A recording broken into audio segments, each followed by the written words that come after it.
Oh my God, we back at it. We back at it like crack addicts. I'm back like the chiropractor. We chiropractic. Let's get it. Oh man, I told you. The world is yours, Chico. This boxing shit is us. We gonna talk about it again. Let me know when they outwork me. When they start making more sense to me. That's all I'm waiting for. Not when they make response videos or, dumbass comments in the comments. When they outwork me. New media applying pressure. This is what we do. We're going to jump right into it. I don't even feel like waiting. I should really cut the beat and go a cappella. I can help you. I should cut the beat and go a cappella. Chop on the mozzarella. Listen, fella. Anthony Joshua is not the number one heavyweight. His current profile is not even the most poppin' at heavyweight.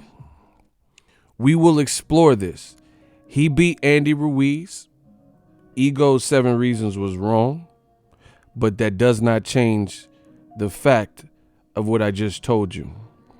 I give credit to Anthony Joshua for coming from a dark place where he was embarrassed in America and making that situation right.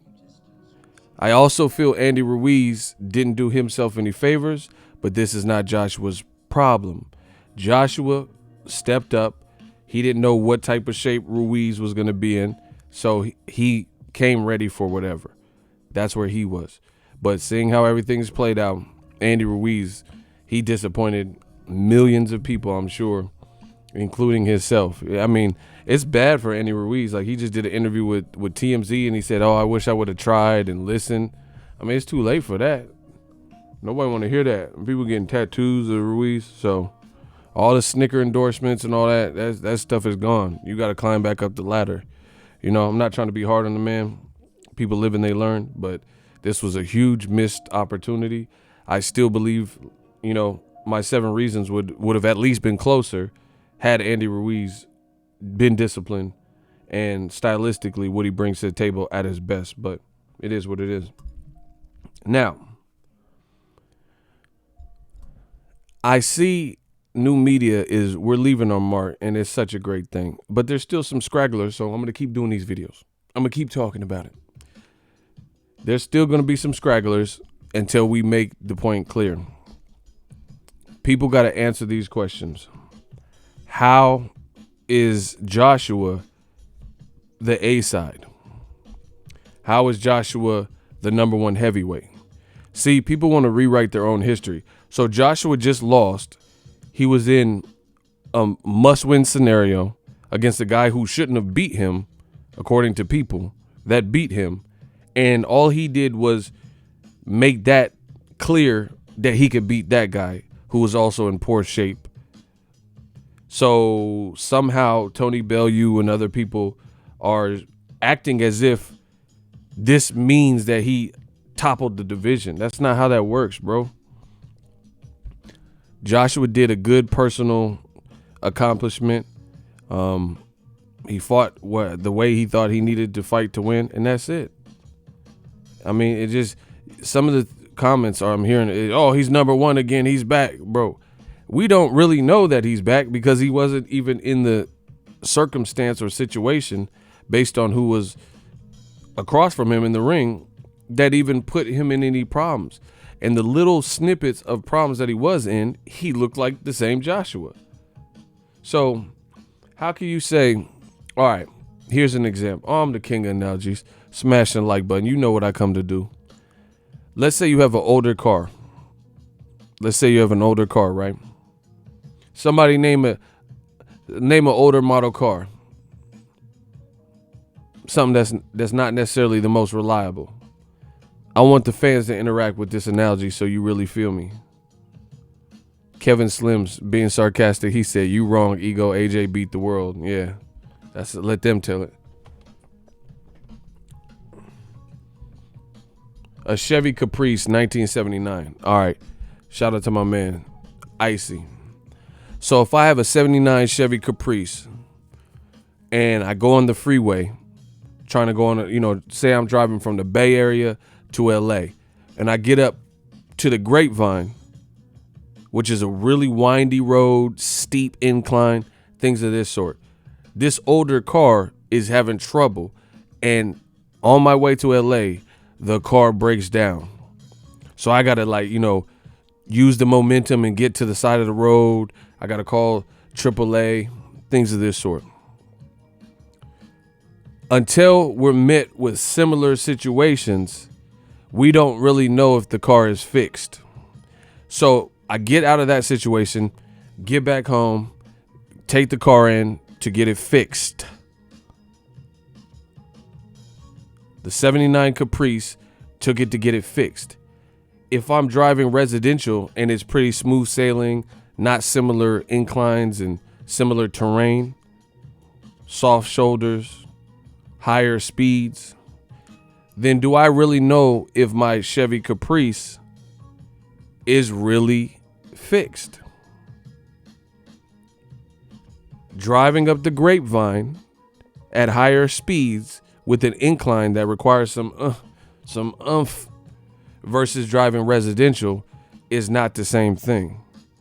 Because of Andy Ruiz, which is all his fault, he decided to make this a type of fight where he was ill prepared, and it allowed Joshua to more so drive in residential speeds.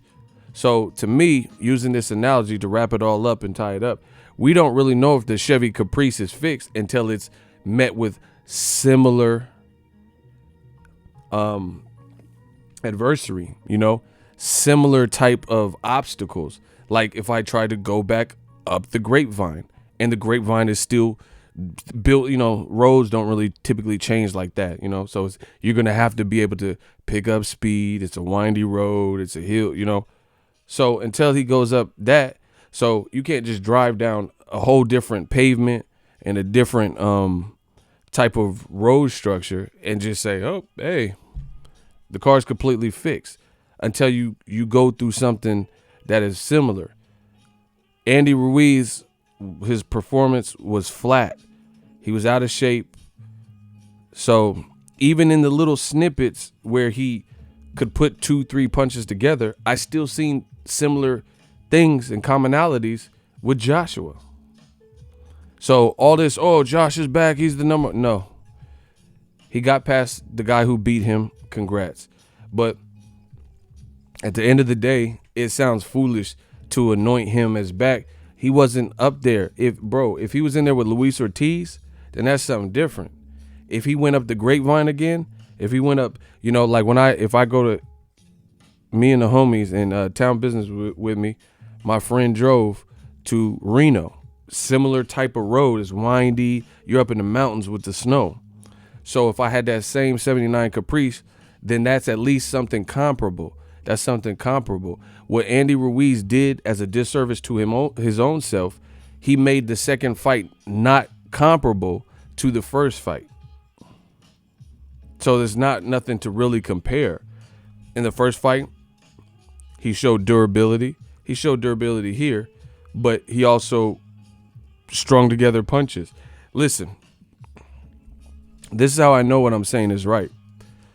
Joshua, if anything, he gained confidence. He looked shook when he was walking out. He gained confidence as the fight progressed because he was having his way with him. And he's like, oh yeah, the plan's working, So he got hyped later. But early in the fight, he was just trying to fight and get a feel for the fight and stuff like that. He was not met with much pressure, volume, anything that Ruiz was able to do. So it wasn't a matter of, oh, he just had this, complete game plan. Like Ruiz he didn't fight nothing like he fought. Like, it's just what it is. But it wasn't because, AJ had him in deep waters and was just boxing with the impeccable deep. I still seen AJ getting hit. John David Jackson said the same thing. He said he's still getting hit with the right. And beyond that, Even if you think this was masterclass boxing, which I would never say that was. Listen, Joshua's boxing got the job done. No more, no less. But this was not okay, just to put it in perspective, smash the like button. Did Joshua look like Mayweather versus Corrales? Mayweather versus Arturo Gatti? Those are masterclass boxers in boxing performance. Did Joshua look anything of the sort? Like, come on, bro. I don't even think Joshua looked Canelo versus Cotto. You know what I'm saying? Canelo looked pretty sweet in the Cotto fight. He didn't even look like that to me. Again, it was suitable for what was in front of him to reclaim his belts. But the people in the comment section that are like, oh, bro, this was no Mayweather Gotti. Don't even compare. I don't even know why y'all would even do that to yourselves and embarrass yourself. Compare this. Oh, Mayweather does it all. Mayweather has never looked like Joshua. And the funny thing is, this proves to me people don't know shit about boxing. Because Mayweather oftentimes isn't the bigger guy like that, and he still don't fight like that. That's how I know you don't know shit about boxing. Mayweather is usually, in his later career, the undersized person, even early in his career when he's fighting Diego Corrales. That's another reason why it looks kind of bad. You get what I'm saying? Joshua is 6'6" diesel. 6'6" diesel, and he's fighting the skittish fight. So perception-wise, it just doesn't look right. You have a man who looks pretty short for the division, who obviously gave you problems, and even when you're winning all of the rounds, you still don't know how to kind of put it together, or you don't trust, or your team told you not to put something more together. So it was just like it was kind of disciplined performance, but it was almost systematic. Like, we have absolute no faith that he could do this safely without deriving from the game plan one bit. That's the difference. Floyd ain't never looked like that, and oftentimes, like I said, Floyd versus Diego Corrales, he was almost 6 foot tall for the lighter divisions. Floyd versus Gotti. Gotti was the bigger man in Gotti's backyard, his second home of New Jersey. Floyd Canelo, Floyd Maidana, Floyd Victor Ortiz, Floyd De La Hoya, Floyd Cotto. You know, Floyd was bigger than all them people except for maybe Pacquiao and stuff like that. So what are we even talking about? You know, people in their man fandom, they embarrass themselves talking about he looked like Ali. Bro, Ali ain't never looked as stiff as Joshua. Cut it out. Unless we talking about a different Ali, like I said before. Tatiana Ali, maybe she looked like that in one of her songs and music videos. Fresh Prince or something. You know, Chi Ali, Ali Baba. You know, a different Ali than the one I'm thinking of. Bro, he don't look like Cassius Clay Ali, Cassius Clay, Plato Ali. Bro, he didn't look like none of that. So it's just that, man. Floyd even going to the body, Floyd would take those risks because he knows he can get away with it. So that's that. Again, Joshua beat what was in front of him. That's the best way I could put it. That's congrats. And he signed up, and I give him props for that. He signed up. Yeah, he ain't even look like Layla Ali. Facts. That's what I'm saying, bro. People just doing hell. Bro, he didn't look like Ali Gator. Like, he didn't look like nothing to do with Ali. Bro, it's just, what do people... He didn't look like Muhammad Ali, Elijah Muhammad. Like, he didn't look like whatever y'all saying. Biblical. He didn't look like none of that, to me. He did what he had to do and box what was in front of him. It's that simple. Yeah, just please stop saying Ali. I don't even want to... Ali G, he didn't look like none of that, to me. He did what he had to do with what was in front of him. See, in boxing, people are like, oh, you don't want to give credit. No, you want to give too much credit. You want to max out the credit card. That's what the difference is. Bars. Listen to me. Oh, yeah, don't you know, Eagle? You don't want... Bro, these dudes, all they do is whine. These motherfuckers like Jamaican, the way they be whining and shit, bro. These motherfuckers like them them Jamaica, they be in the tree and then jump off and, bro, these motherfuckers want to whine. Oh, you never give AJ credit. You never give him credit. Bro, I give him credit. You want to max out the credit card. You're asking for a credit line increase. Did we talk about different shit? Your credit line is 500 because you can't pay much more than that. And you asking for a $10,000 credit limit increase. That's the difference. I want to give him credit, but you got to put that credit in perspective, baby. Motherfucker talk, oh, you don't want to give him credit, bro. I'll give him credit for what he did. You guys want to give him a credit line increase, late payments, over limit. You want to ignore that and waive the fee. You want him to max out the credit. Bro, we talking about different shit. You guys doing way too much. There's no way. Bro, Anthony Joshua, he said they maxing it out. Facts, see? I told you. I'm the kid with all the bars. Bro, they maxing out the credit card. Your credit line is $500. That don't mean you can buy something that costs $2,000. You're going to be over your limit. That's the UK. That's a lot of these AJ Man fans or whoever the fuck is in the comment section. You have they approved you for the credit card. That's cool. You got the credit card, but you have a $500 credit limit. The other thing is Joshua just beat somebody he wasn't even supposed to lose to. So this is actually like almost a detour from who he's supposed to be to begin with. He wasn't even supposed to have 2 fights. It was supposed to be ended in 1 fight. Put Ruiz in there with put Ruiz in there with Wilder with a 5-week camp. Wilder had a 16-week camp and Ruiz got a 5-week camp. Put Ruiz that showed up versus Joshua 2 in there with Wilder, and Wilder's in shape like he is year round, and Ruiz is in that shape. And tell me how that feel. Tell me how that fight go. Bro, so you guys, again, you have a $500 credit limit, and you trying to buy something that costs $3,000. That's where you slipping up. I'll give AJ credit. I'll admit when I'm wrong, like when I even picked Ruiz. I entrusted Ruiz was doing what he was supposed to be doing. So I was looking at the stylistic matchup. I can accept that because I know this is not a lapse in my judgment. It's a lapse in Ruiz's judgment. The best version of Ruiz gives Joshua problems. If he didn't show up like that, that's his fault.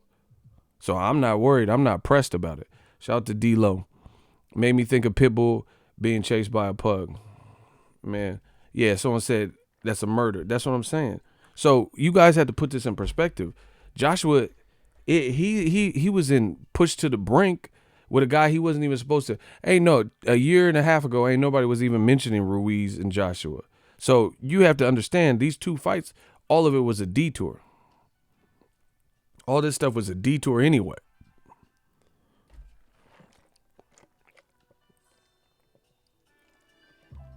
So that's that.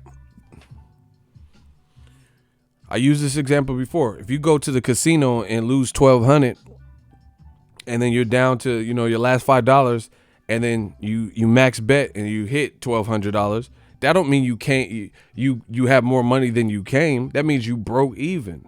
You lost $1,200, you came with $1,200, lost $1,200, down to your last last $5, and then you hit on the last spin and you get $1,200. That doesn't mean you have $2,400. It means you broke even. See, that's what's wrong with boxing fans. Too radical, too emotional, too in love, whatever the situation is. Man fan stuff. Nobody has a problem with Joshua in general.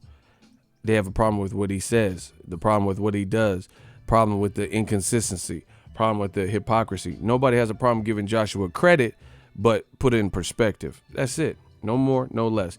Joshua beat the man in front of him to reclaim his titles. He won fair and square. Ruiz didn't show up, disappointed people, horrible performance. But like I said, yet and still, Ruiz still had Joshua looking uncomfortable. That's it. To me, when I seen that, he looked uncomfortable in the few spots where Ruiz threw some punches and put them together like he gave a damn. That's it. These dudes, and I love it. Like the great thing about new media is this: the more they resist this, the more they resist the message and fight it, the worse it gets from them, because they're doing it from a place of emotion. You will never get ahead in life making decisions based solely on emotion. I promise you that. Like, let's say you're married to your high school sweetheart. Y'all been together for 16 years. If you get in one argument and you make an emotional decision and you say, I'm filing for a divorce, and you go through with the divorce off of how you feel in one, you could end up regretting it. It could have been salvageable. It could have been something. Never get too emotional, man or female. If you make long-term decisions based on emotion, you're going to look dumb more times than you don't. Yeah, get them likes up. That's just the reality of it. So that's boxing. So I like it. I like it. Because the more times they talk, the more I get to prove them wrong. I'm saying what I'm saying. They're saying what they're saying. And you see more and more people corroborating what I said. John David Jackson. Bro, Josh Taylor, Joseph Jojo Diaz. These are people that have nothing to do with, it's not like it'd be one thing if it was all PBC fighters or all black fighters or all any one thing, but it's not. It's like people from the UK are saying it. Look at Andy Lee. Look at Andy Lee, bro. This is what Andy Lee said. I'm gonna make a video about it. Bruh, I'm about to destroy old media. Says Joshua's hold on the article. Joshua's hold on the division's belt is likely to throw him up against more dangerous opponents in the next year and a half. This is a direct quote. He's going to lose, surmised Andy Lee, with the hypothetical of Joshua trying to implement Saturday night's game plan against Tyson Fury. Quote, even if Joshua tries to do that with Deontay Wilder, he could be knocked out with one punch. So what's going to be his style going forward? Is he going to be the action fighter he was before the fight? I just don't know if Joshua is good enough boxer to beat the very high-level guys. When you're matching in height and reach, you can't really stay back like Joshua did versus Andy Ruiz. Bro, you guys are getting destroyed. Getting destroyed. So I love it. So you can't, the black channel. You can't do that, bro. Andy Lee ain't black and all this extra shit y'all be talking about. And Andy Lee, professional boxer, wrote a book, not from America. So you're black Yanks and the cha bang, none of that works. Too many people are saying and speaking, and it's already exposed. That's what it is. Why is Andy Lee sound like new media? Why is he saying the same thing? You guys are trapped. Bro, you can't fight a 6'9" Tyson Fury exactly the same way like that, because you won't be able to run for him if he has an 84-inch fucking reach. You can't run from Tyson Fury and like be super, and his defense was still tight and still stiff. So, bro, Andy Ruiz is shorter than you with more T-Rex arms than Tyson Fury. So that shit won't. This is why I told you, Wilder and Fury are the number 1 and number 2 heavyweights based on accomplishments, skills, how hard they are to beat, and they're about to fight each other in February. Same thing with Wilder. Wilder is an inch taller with power to detonate any heavyweight with one single punch, or at least discombobulate them, Joshua has not even showed the durability of even Dominic Breazeale. Joshua looked buff as hell, and it took him 7 rounds to get Dominic Breazeale out of there. Breazeale just ate the whole ass whooping. Wilder hit Dominic Breazeale with some good rights before he even went to sleep. And Dominic Breazeale, to his credit, still got back up. Anthony Joshua got hit by a guy like Andy Ruiz with a half camp and never fully recovered.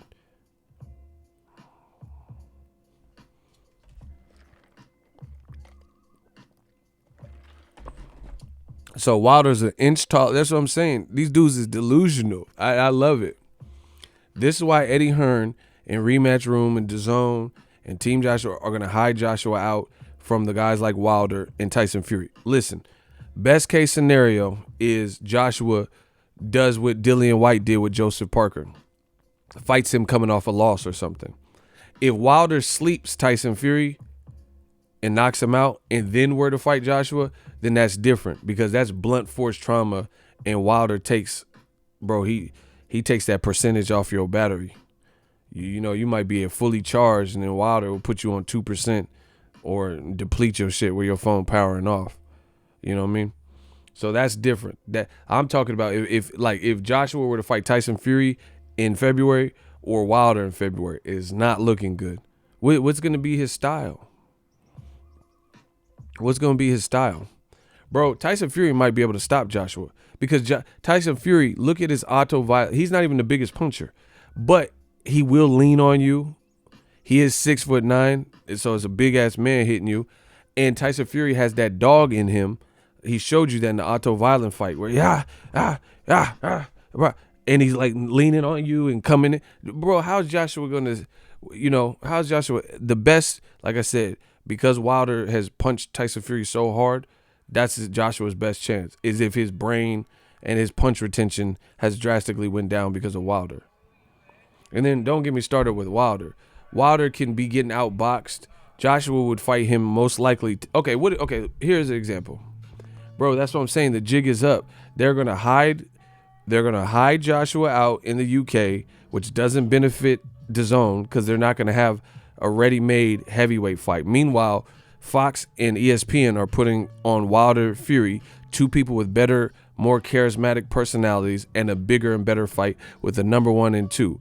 Eddie Hearn's going to be putting on stuff like Joshua versus maybe Usyk, but more than likely Kubrat Pulev or Dillian White 2 or Derek Chisora or some shit like that. Even Philip Ergovich, that's not a big American fight. Plus, it's going to be coming on non-peak time. So DAZN is really messed up here. Because I would highly doubt Eddie Hearn would bring AJ versus Kubrat Pulev to New York unless he plans on flying a whole bunch of Brits out, because that's not a fight that's going to do well. It's not going to do well. And then, again, you're going to get to a point where the British people might get tired of shelling out cash to travel for fights like that.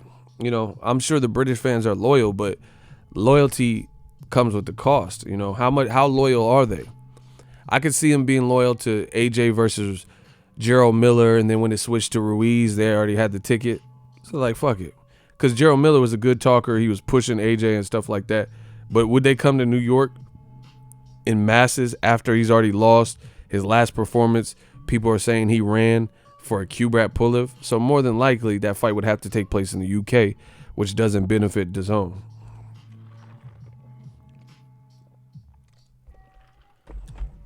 It's looking bad for Joshua. It really is, because he has the belts. See, before he had the belts, he was undefeated. So he could say, I'm undefeated with the belts. Now he has the belts, and it's looking like he's just going to avoid the more problematic styles for him, like Luis Ortiz, Tyson Fury, and Wilder. But just tell me, I told you, this is my personal opinion. So if you hear someone steal it like they always do, you know where they got it from. The Andy Ruiz 2 fights have forever changed Joshua's perception, him as a fighter. Even though he lost one and won one, it has forever changed his career. Do you guys want me to continue and explain why? Smash the like button. Who agrees with that? The 2 Ruiz fights have forever changed Joshua's career. If y'all want me to explain, we got to get them likes up. And can I get a hell yeah? My man Cursor already on it. like always. Cursor, he a leader of the new school, bro. Yeah, get them likes up. All right, the first one, that goes without saying. He got stopped by a 5-week replacement, tubby guy that wasn't supposed to beat him. So that, I don't even have to go into that too much. He lost. And he lost bad and lost every moment. But then even in the second fight, although he won, the fashion he won has changed the perception of him being the knockout artist. Because Ruiz, with the poor camp, was still walking through all of his punches and able to do it. So it makes you kind of redesign how you think and be like, damn, okay, Joshua is definitely strong. So you still have to have a chin. It's not like you have a paper chin and just walk through it, or like the average person. But an elite level boxer, they might be able to take his power more. Because Andy Ruiz was out of shape and never was troubled. Then they were so fearful that Joshua would get caught in an exchange that they had him box to the point where a 6'6" Goliath, even though he came down in weight, was on his bike probably overly. They put the battery in his back, and it was kind of a robotic performance.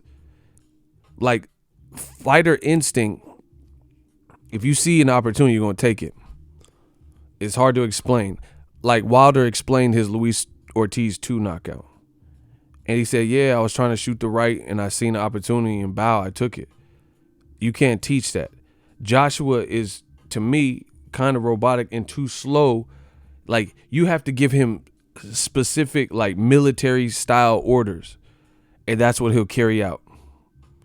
Like, okay, let's say it's a hitman.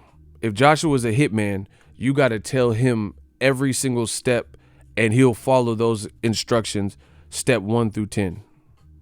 Versus another hitman, they'll see that there's maybe this shot is going to miss and they'll reposition themselves. They're not going to read like the man. It's hard to explain. Like my dad has the gift.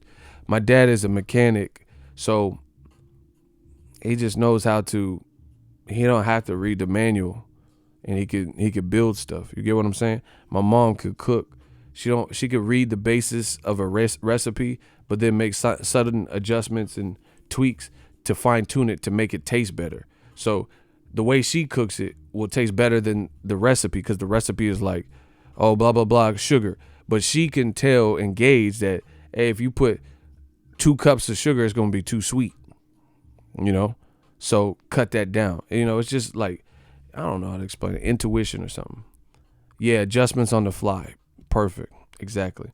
Joshua's too robotic for that. So how you think he's going to do with someone like Wilder, who starts getting a read? Bro, he going to get knocked out. I promise you that. He would not, unless Wilder, gets banged up. I'm talking about the Wilder that has the momentum right now. If they were to fight next, it would be bad. It'd probably be way easier. See, the Andy Ruiz, I still had certain skepticism, but I thought Ruiz's style could do it. That's the 7 reasons I don't think I'm going to get wrong. I am almost, I wouldn't say almost, bro. I am certain that if they fought next, that would be worse for Joshua. That's why they're trying to age him out and all types of shit.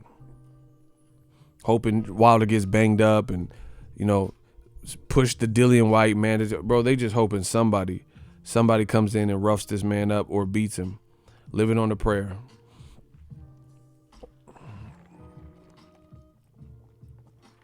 Perfect way to put it, passive student.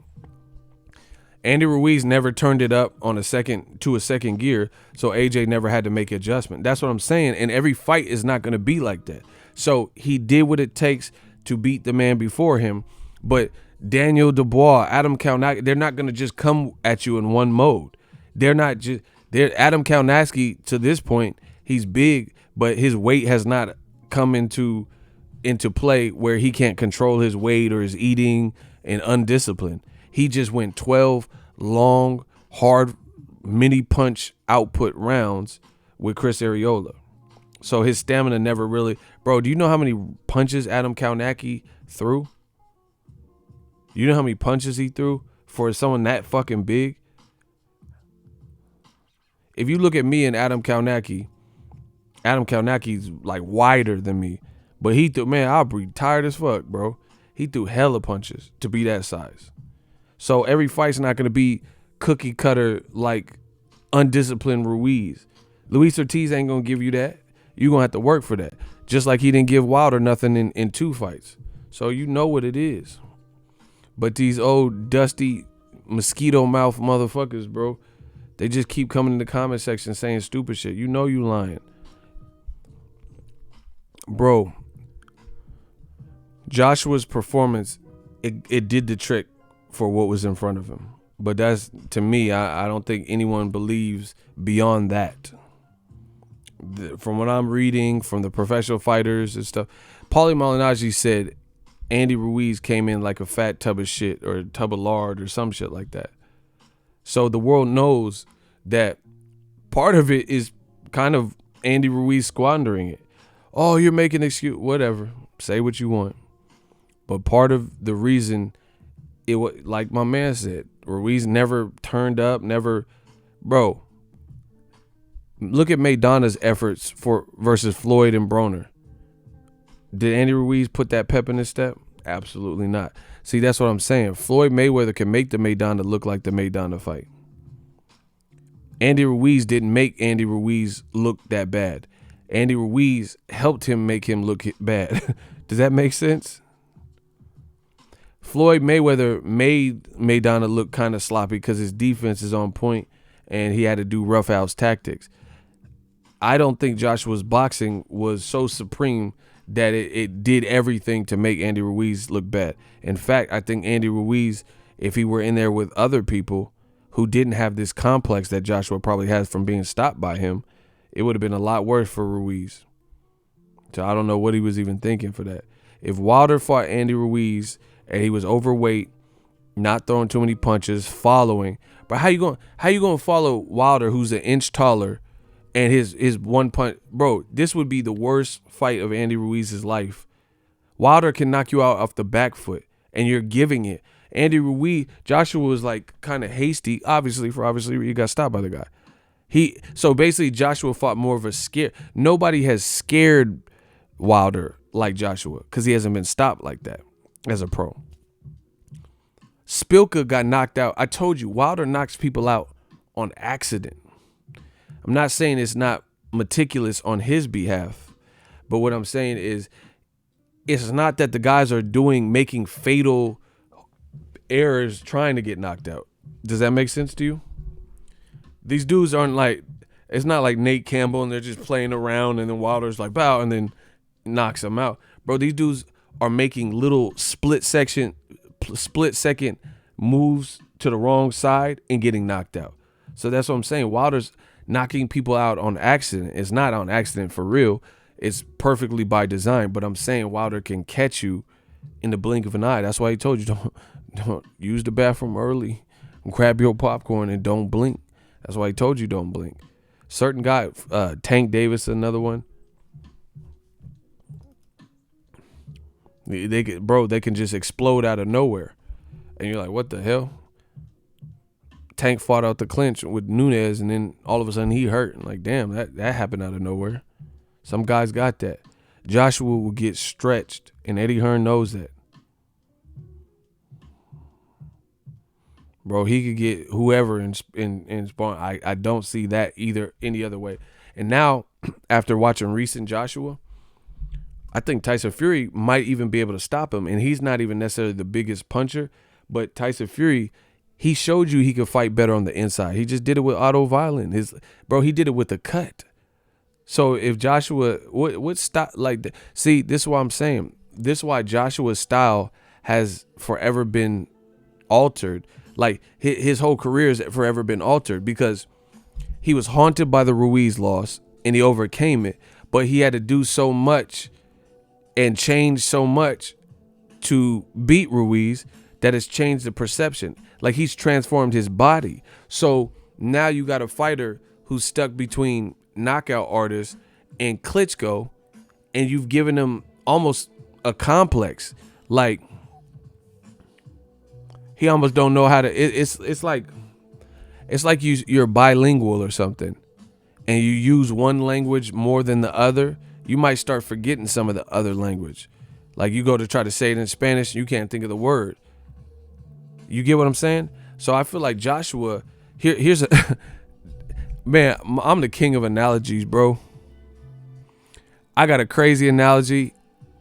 Anybody who was a kid that lived an active lifestyle might be able to understand what I'm about to say here. All right, let's try it. I got an analogy. Smash the like button. All right. When you were a kid, did you ever have like a Huffy, like a bike with the gears, 10-speed bike, 12-speed bike, whatever, right? When you're riding your bike would almost shut down if you were in between, if you weren't fully in the next gear and you were like kind of in this in between. If it's like gear 1, 2, 3 and you're in between gear 2 and 3, it messes up your bike. Like, you know what I'm saying? Like, it doesn't know what to do because it's in between, not fully on 3, but it's not fully off of 2. Does that make sense to you? Anybody ever had a bike, like a gear bike like that? You're caught between 2 gears basically. So your bike can kind of lock up and shit because it's like, and then it makes a weird noise and shit. Like you be pedaling and you're trying to switch gears, but you're in between gear 1 and 3 or 1 and 2, and you're not fully there. So yeah, it's kind of like a neutral. That's Joshua. That's Joshua. With what they did and had to do for the Andy Ruiz fight, now it's like he's caught. Yeah, Joshua's a Huffy. Yeah, for this analogy, he's the Huffy. Now it's like Joshua is caught in between 2 different gears. Is he knockout, walk you down, Joshua, please the crowd, Joshua? Or is he going to be lean down, I'm coming in lighter, boxing move? Klitschko style Joshua. These are 2 totally different things. And if you don't focus in on one of them and you're doing this at age 30, bro, you're going to be almost be kind of stuck.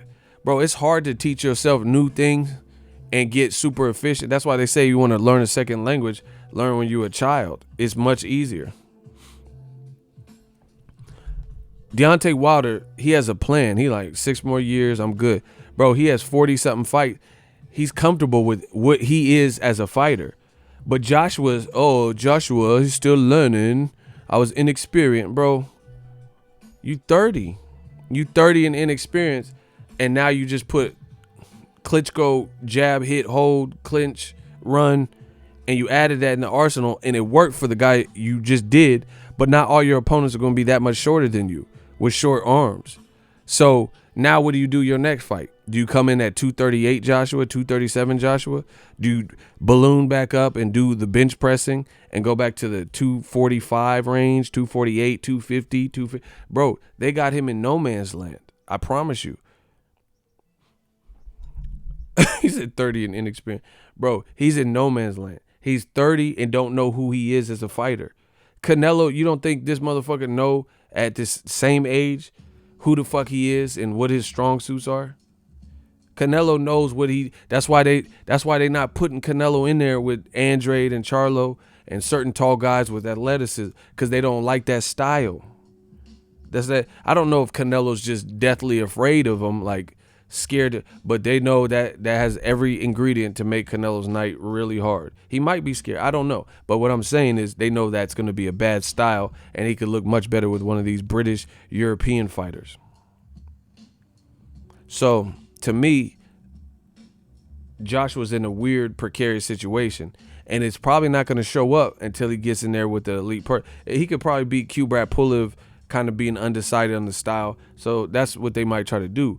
But if you try to fight a guy that knows their style and you like in between 2 modes, like Klitschko got knocked out and took years to develop his hit, hold, clinch, lean on you, that type of shit. He did with Emmanuel Stewart and then continued with Jonathan Bank. This is different. Anthony Joshua's like, almost like man-child, and he just now learned something because he had to, because he lost. So it's like, what weight should Joshua fight at? So should he be this small if he were to fight Tyson Fury? Should he be this small if he fights Wilder? And what I mean is small for his standards. Should he weigh whatever? Okay, just listen to what I'm saying, bro. Andy Ruiz is like 6'1", 6'1.5", right? With short arms. And you are super evasive of that level threat who is out of shape. So imagine somebody who's in shape, a bit taller, with longer arms. What style does he go back to? So if he fights Daniel Dubois, that dude's in shape, younger, doesn't, eat mac and cheese the week of the fight probably. And he hits hard. And he's aggressive. So if you fight Daniel Dubois, you going to come in lean and light? Or you going to try to move your weight back up and get your weight back up and then be slower? That's what I'm saying. What are they going to do? Or just cherry pick and fight a bunch of people nobody wants to see you fight so you can figure it out. Watch what I tell you. Bro, they happy. Eddie Hearn, bottom line, they happy to get the belts back. Eddie Hearn ain't finna put him in a dangerous fight. A fight where there's more chance he could lose. Like the people in the comment section are saying, hey, this is definitely a fight he could lose. It's gonna be shit Kubrat Pulev and Jin Sushi and motherfuckers like that. Usher in Saudi Arabia and shit.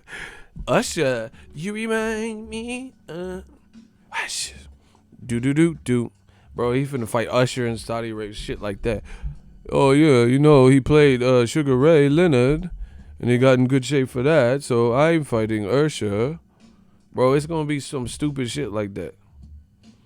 Usher versus come on.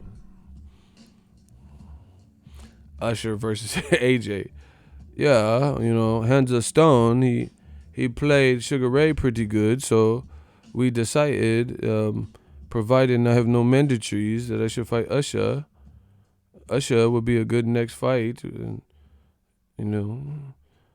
the ushers are selling popcorn in the stands. Man, what? So I really feel like Joshua's kind of, like Tyson Fury knows what the fuck his style is. You feel me? Wilder knows his style. Joshua's still like fucking Pinocchio of boxing. Lying and wants to be a real boy and shit. I'm a real boy. He's still trying to develop. Bro, you gotta know what the fuck. Bro, you 30. That's like me being 30 and not knowing how I want to fuck the broad. You feel what I'm saying? You gotta have your stroke down. When you get to 30, you gotta have your stroke down. You trying to learn your stroke when you 30 and shit. This shit don't make sense. Should I go like this? Or should I come like that? Like, should I move to the side of it? Bro, you gotta know you 30, bro. You ain't no little kid and shit. You go through them younger years to perfect your stroke, Bro, you gotta know exactly. You gotta know exactly what you want to do. Bro, hit the running man in your bitch, bro. What the? You gotta know. Do you feel what I'm saying? You gotta know what you trying to do in there. He said 30-year-old virgin. It all makes sense. You're a virgin. Bro, like, what? She was like, yeah, you're nailing me. He's like, nah, what? Come on, tell me, what did titties feel like? She was just like, me so horny. It felt like a bag of sand. But what the fuck? He's like, have you ever felt a titty before? Bro, you gotta know your stroke. You 30, bro. So the same thing with a fighter. Wilder knows he wants to murder everybody he's trying to fight. Bro, I don't even like shaking Wilder's hand and shit. That motherfucker, he too heavy-handed. Bro, don't touch me. I don't even like the dap. Bro, I don't even look at Wilder. That motherfucker like Medusa and shit. And Alabama's Medusa. I interview him like this. Oh, okay. Hey, what's up? Tell us about your game plan with Ortiz. Bro, I don't even like looking at this Medusa-ass motherfucker, bro. He motherfuckers might get mad at the question. You ain't gonna knock me out. And to this day, me. Motherfucker. Because these other reporters, they don't care. They'll, oh, shit. They go point the camera at me. I'm twitching and shit like fucking Kane the dude Kane stomped out? Hell no.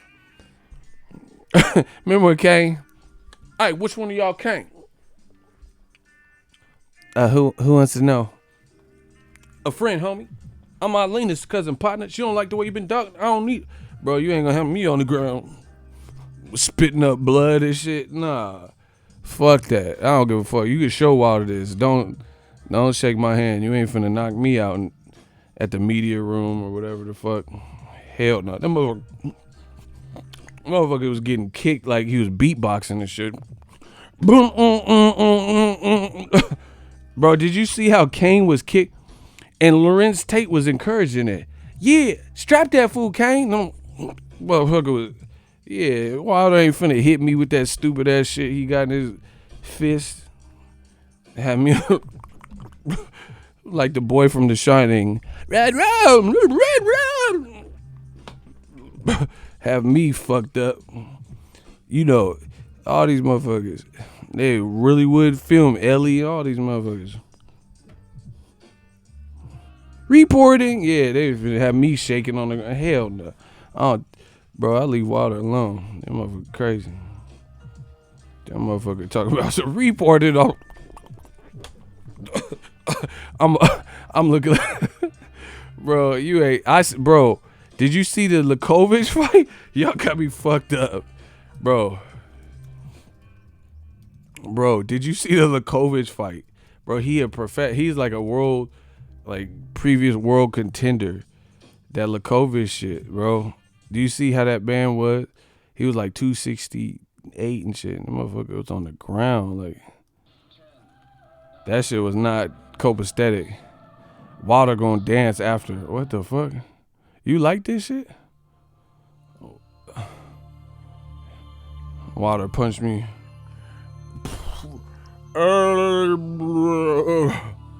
My body go limp and shit.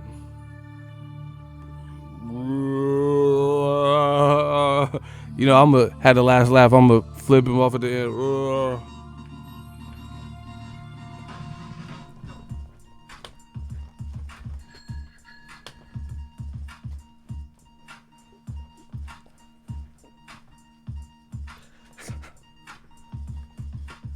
Take that. Bruh, have me on the ground. Bad boy, baby.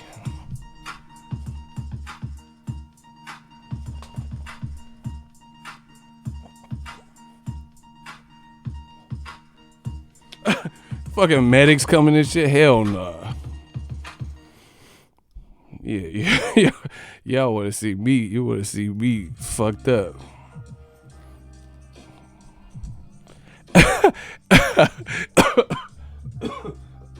I can't read these comments. Oh my gosh. Oh shit. Who said that? Oh my gosh, that made me choke, bro. Somebody said have ego on the ground like a Jabberwocky. Why would you? Hey, you try to play me, bro.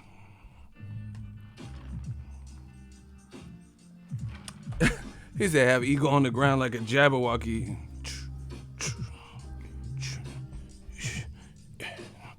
Bro, hell nah.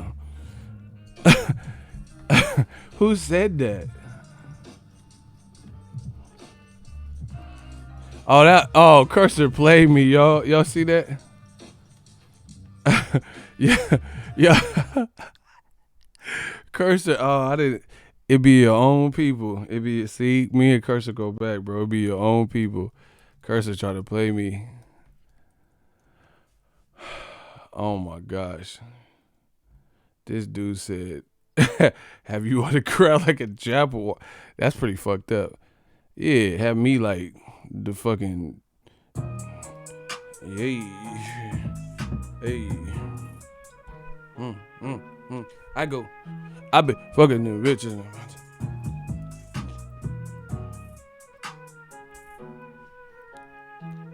I been fucking on your bitch. We gon' do this shit. I'ma pull up to the club. That man said have me like a Jabberwocky.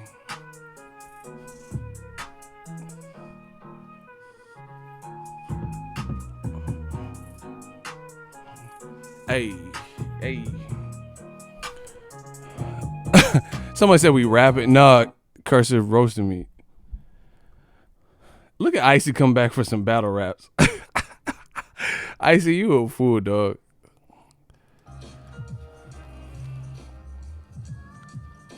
Y'all crazy. Yeah, man. But look for Eddie Hearn and Joshua to keep mentioning Wilder without actually.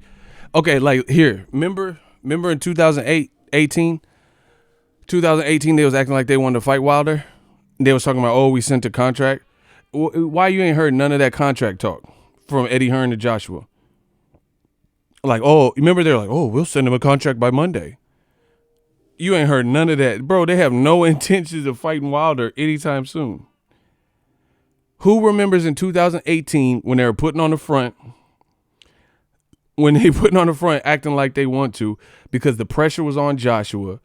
You ain't heard one interview from Eddie Hearn. He could do all the 40-minute, hour-long interviews. You ain't heard nothing since the Ruiz. Okay, Joshua got past Ruiz. Nobody's disputing that. He made amends with that situation. Ruiz looked like shit, but he made amends with it. You ain't heard none of that contract talk. Oh, just sign the contract. Sign the contract, big boy. What happened to all that talk? You want to fight him? Why don't you say, hey, I know he's fighting in February. We fighting in March. Let's have the winners of our fights sign a contract right now. Bro, for September, for October, for November. They don't want to fight. Very easy to see for obvious reasons. That's what I think is upsetting to the boxing fans is Ruiz was that little silver lining had he got the belts, but, he squandered that. Bro, send me an interview since he beat Ruiz that sounded convincing, that they said, oh, I'll get with my people to get with your people. Tell your friends to get with my friends. We can do this every weekend. Bad boy, like, I'll send you a contract this weekend. Send me a link to anything that said that. Bro, they ain't sending no. The worst part about boxing, I swear to you, the better motherfuckers look, the scarier they look. They act like we know the better they look, the more they look, and the more it makes people shook. They try to act like you ain't shit. The better you look, they make it look like you looked worse. You feel what I'm saying? Like, for example, they talking about Joshua mandatory. Yeah, provided I have a mandatory, right? They're saying that Joshua might fight Kubrat Pulev. He looked horrible his last fight against Rydell Booker. But because Wilder was getting outboxed by a premier Cuban boxer with 500 amateurs out the amateur circuit who gave him problems in the first fight, they're going to say, oh, but Wilder was getting outboxed and I can't believe it's not butter and all this extra stupid shit, right? Wilder was getting outboxed. Yep, he was. But Kubrat Pulev fought a lesser person and looked horrible. Dillian White fought a lesser person and looked horrible. Oh, yeah, but Wilder, he sold 7,000 tickets. I can't believe it's not butter. Man, come on, bro. And the UK be buying the cap. Listen, the UK getting milked. Like Wilder said, milk the cow, Annabelle. Y'all getting milked in the motherfucker. Yeah, UK pay for all this. KSI, Logan Paul, pay for it. Wilder fight, pay for it. Canelo fight, pay for it. AJ versus guys you don't want to see him fight, pay for that. Yeah, y'all want to support that? You pay for all this. You pay for all this. See how many Americans pay for AJ versus Kubrat Pulev on DAZN. Yeah, you pay for all that. Pay for it. That's our new shit. You pay for it. You guys, you better fly to America and get that DAZN subscription, cause that shit ain't finna, bro. That shit ain't finna fly, bro. Ain't nobody trying to see that. Who do you okay? Let me get this straight. DAZN is trying to sell subscriptions mainly in the big land that covers boxing, America. And you think no matter what month it happens, Joshua versus Kubrat Pulev or Usyk, who looked horrible, or he didn't look good, you know what I'm saying, versus Chaz Tablespoon with the 2-day camp, you think either of these fights is fucking with Wilder Fury. Two different promotional companies, ESPN and Fox getting together. Come on, bro. So let's see. Like, that's what I'm saying. All this shit is cap. It's new media era. It's over. Everything starts from now. All this, Wilder, he sold 7,000 tickets. And hey, bro, I'm gonna say it, some of the representation in the UK is fake as fuck. FAF. Some of it is fake as fuck. You see Eddie Hearn, they try to protect their own. Tyson Fury did less numbers in Vegas than Wilder. But every time Eddie Hearn talks about Wilder's number, Wilder only sold 7,000 tickets. Why you don't do this to Tyson Fury? Cause he from the UK? This shit fake as fuck. Tyson Fury, both his fights, Schwarzenegger, what are you doing? Copenhagen, bro. His Otto Wallin and Schwartz combined did less crowd than Wilder's fight with less comps. But how come Eddie Hearn don't go in on Fury like that? He keep doing it to the American champ. Good luck making your mark in America. I promise you, it's new media season, bro. They better off just doing what they was doing and just, keep it cool and just make money. Everybody make money. But when you start saying stuff, come on, bro. Look, dude just said I canceled my DAZN subscription. You gotta be halfway realistic, bro. You have to be halfway realistic. Y'all peep that. They protect their own. Eddie Hearn don't go in on Tyson Fury nearly as much as he does Wilder. Same thing with Dillian White. Why isn't Dillian White, he's a black hillbilly? Why don't you call Tyson Fury a crackhead or a white hillbilly or something? Why is it just Wilder? Bro, it's looking horrible. Dillian White said Wilder's a black hillbilly, but Tyson Fury has actually said more crazy things about White. He said he beat his ass in sparring and shit. And you never see Dillian White had the same, go in so obsessively on Tyson Fury like he do with Wilder. Why? Tyson Fury's the lineal champion.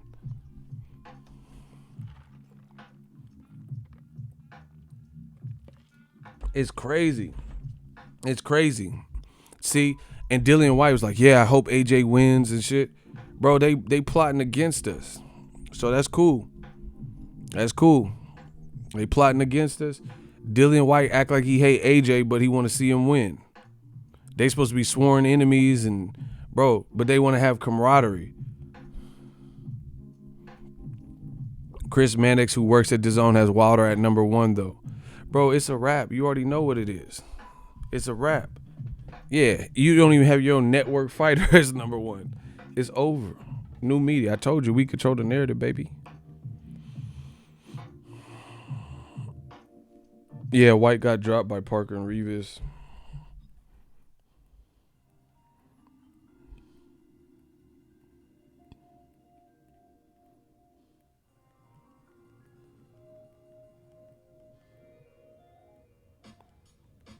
That's what I'm saying. And then bro, new media, man. I keep seeing all types of stuff. Was it Mike Coppinger? He released a tweet. Bro, the Eddie Hearn spin machine is in full force.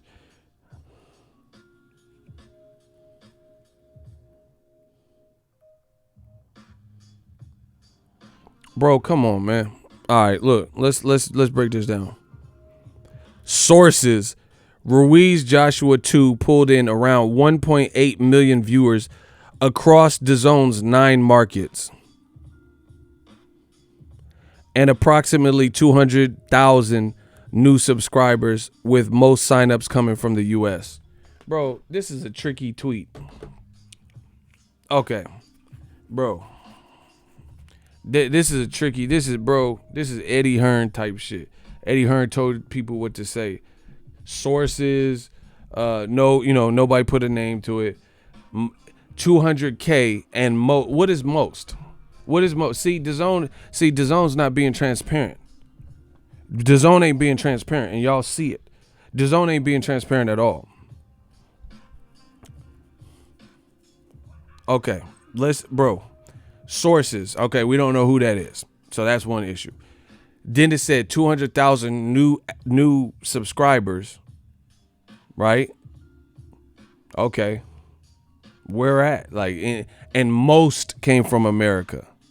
What is most? Okay, so if there's 200,000 and America had the biggest, let's say 25,000 came specifically from America, and no other independent region had more people join, then technically that would be most. Like, out of 200,000 divvied up in all these different markets, the most came from that. But 25,000 new subscribers, that ain't really nothing. You get what I'm saying? That ain't really nothing. So we don't have no numbers to. It says most of the 200,000 came from America. But how much? Why can't they? Okay, why didn't it say like 165,000 new signups in America? Because I have a real hard time believing that a fight that came on at 1:30 p.m. Bro, 1:30 p.m. West Coast California time, dealing with competing annual SEC games, championship games. The undercard was pretty bunk and bogus. You really want me to believe that America had a whole hell of a lot of people that subscribed? I had to see some numbers to that, like I had to see more. I'd have to see more, because that don't even sound right. That don't even sound remotely right.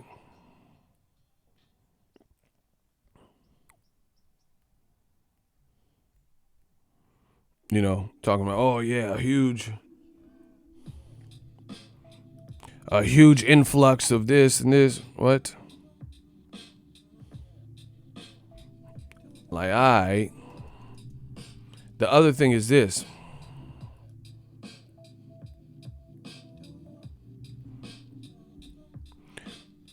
Watch this, bro. The other thing is this. like I said, you have to compete with the SEC games, and you want me to believe this did some crazy. Why? The tweet said, across 9 markets. So they scraggling up and tallying numbers from how much did this do in America? Like, when Canelo was a superstar on HBO and Showtime and stuff, they'll say Canelo and Lara on Showtime pay-per-view did 389,000 pay-per-view buy. It wasn't like, Showtime France and Showtime Bucharest and Showtime Bermuda, you know what I'm saying? Like, Showtime Palestine. Bro, it wasn't all that. It was just his numbers in America was popping. Right? So what's the number for the US? Why can't they answer nothing direct? That's why it don't sound believable. They're trying so hard to make it look like it's a huge success. It's a huge success. 1.8 million views across 9 different markets. Bro, you trying to string it. They doing it like a quilt. They just trying to patch and string everything together. Bunch of patches together to try to make it look like it did some crazy numbers. Y'all want me to kill him? Y'all want me to kill him? You want me to stop? The fans run the channel. Do you want me to kill him in all this propaganda, or you want me to stop? He said Eddie crocheting. I'm going to let the fans pick. If you want me to body this whole argument, we'll see what's what. See, I don't know the number. I'm just going off of what they saying. So, again, the tweet says, watch this. Watch this. Read it close. Mike Coppinger of The Athletic. Sources. Ruiz Joshua pulled in around 1.8 million viewers across DAZN's 9 markets. So just keep that in mind.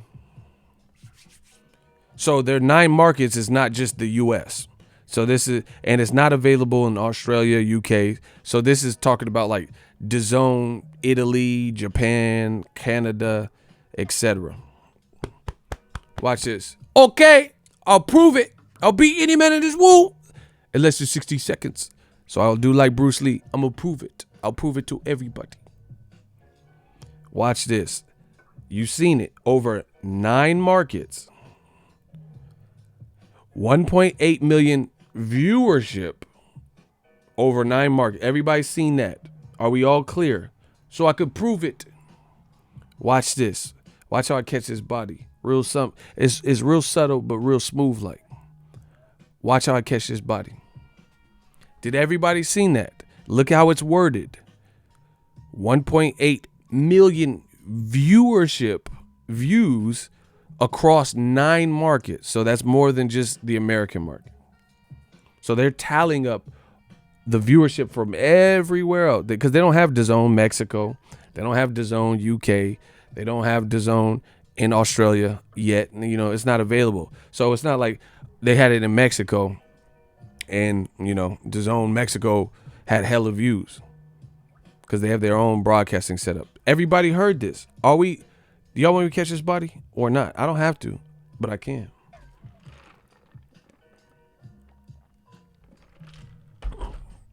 Bro, man, why does AJ need tune-ups and he's this 2-time champion? Man, nah, it don't work like that. You got your belts back. You a 2-time champion. You don't get tune-ups. How you get a couple of tune-ups? You a champion. That's like saying, oh, Vostok will fight Better Biev. If the time is right, make the fight. Why Vostok get to have 5 tune-ups? Do you guys want me to prove it? Are y'all still here? Hold on.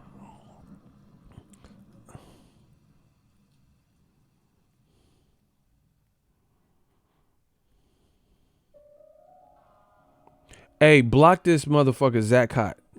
No, hold on. What's his name? No, Jarrett of Rivia. Block him. Jarrett of Rivia. Block that dude. Bro, it's over for you guys.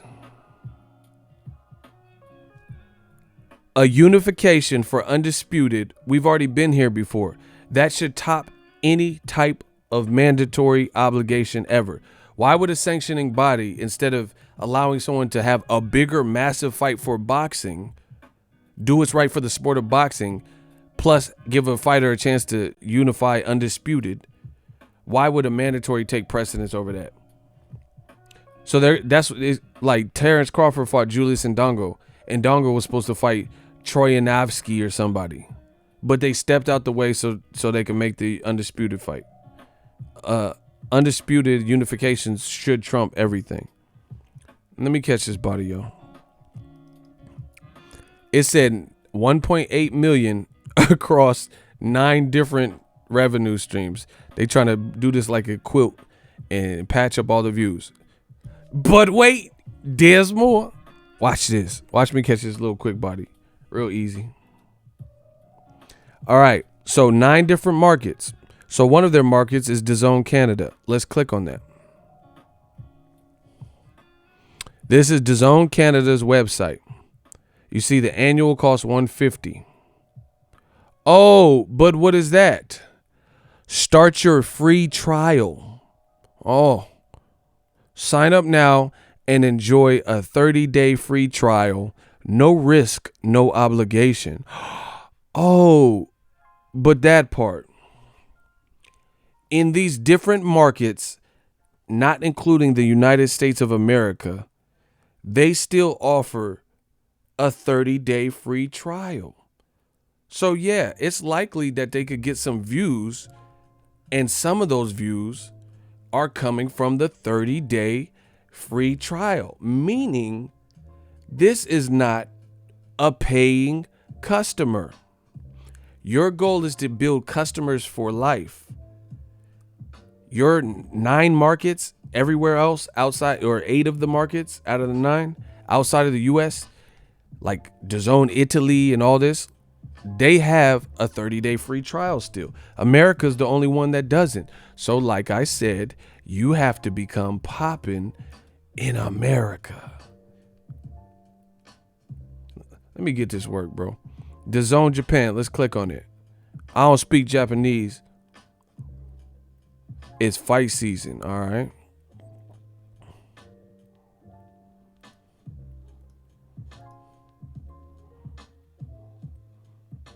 Bro, who are these fights? Who? Oh, Chris Cyborg about to fight? So it's 100 a year and it's 20 a year. And they got rid of, okay, so on this one, they got, Japan, they used to have a 30-day free trial, but they got rid of it. But not all of them don't have it. So they got rid of it in Japan too. Probably because they have like Bellator or something. I don't know. What else is a DAZN market? We're going to look this up.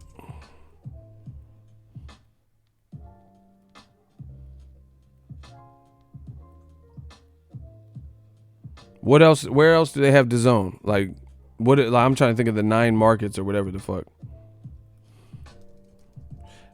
DAZN. Where else are they at?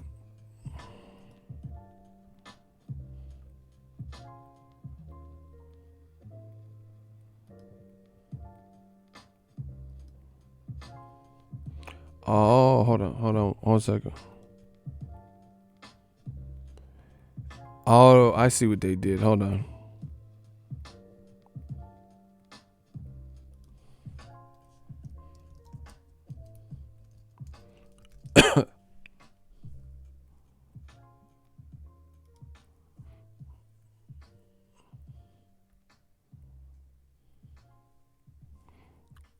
Somebody name the other markets that DAZN is in. Oh, they switch. Okay, DAZN got smart. Listen, bro, they not finna outsmart me. You know what DAZN just did? DAZN, bro, they not, bro. I'm a computer whiz. Let's get it. You know what DAZN just did? Bro, they think they smarter than me. Okay. Bro, DAZN think they slick. You know what they did? Bro, they thought they were smarter than me. Okay. Watch. I just seen what they did. I was like, what the fuck? They got rid of all the trials because only one of the trials came up. They changed after because I've already talked about this in the previous video. They rerouted it. So if you click on it from a US computer, it reroutes you to the website used to reroute. It used to take you directly to the DAZN Japan landing page, right? But now what it does is it automatically reroutes you to the American page. So you can't even look at it. So it only worked on one. So I'm like, damn, so they got rid of the 30-day trial? I know it. Nah. Bro, they heard my last video. I promise you. They have it where it reroutes you back to the US. Watch. Bro, we got something. We gonna find this out. I got ways around everything. I have eyes and ears everywhere. All right, watch. Bro, they try to pump fake me. You have to change your VPN. Exactly. Watch this. Yeah. Bro, they try to pump fake me. All right. Yo, okay. Computer whiz style. Watch. Cause I was like, what the fuck? They got rid of the Japanese. They try to pump fake me. Nah.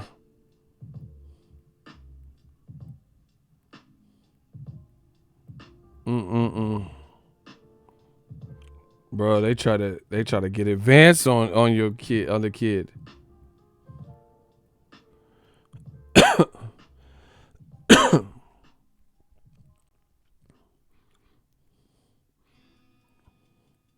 Oh, I'm about to get to this page. Hold on, I got to figure out how to get to the actual page.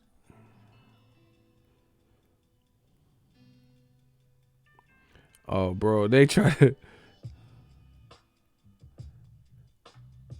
Oh, they try to get. Let me see how I can get to it. This is hella funny. Hey, bro. Bro, I know people in some of these places.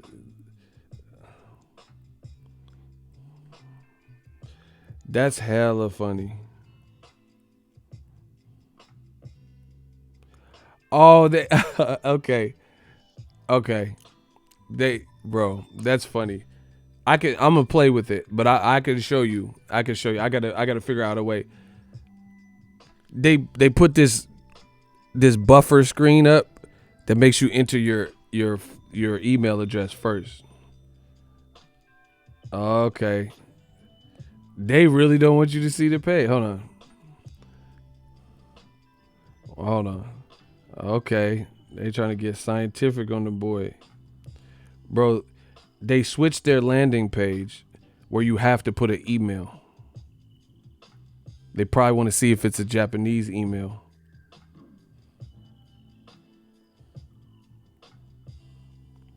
It really won't take you to the page.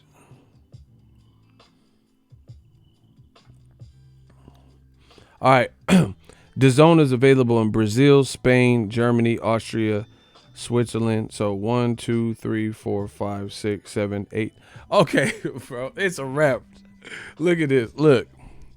So the 1.8. Listen, they said the fight did 1.8 million. Right. DAZN. It says where's DAZN available? Count them. Brazil 1, Spain 2, Germany 3, Austria 4, Switzerland 5, Canada 6, Italy 7, US 8, Japan 9. Bro, they literally added viewership from every single. Bro, it's a wrap. They added the viewership from every single location, every single country they're in to get that 1.8 number. What did Icy say? Icy, what's popping? Oh, okay. I see what you're saying. Bro, they switched it. They added the numbers from every. See, this is what I'm saying. You can't gather that from the tweet. You can't tell from the tweet that that's what they did. They added, so in an effort to try to make it look like AJ's the huge, massive star doing all these views, because people are going, it's a tweet. You know, people are on their way to work, Starbucks and stuff. They're going to see that, oh, he did 1.8 million. This is incredible. Bro, they add up. When PBC tells you that Wilder did 340, 80, whatever it was, when they said that, that was domestically. They didn't add up what buys he did in UK and whatever else deals they have. Bro, this is funny. This is funny.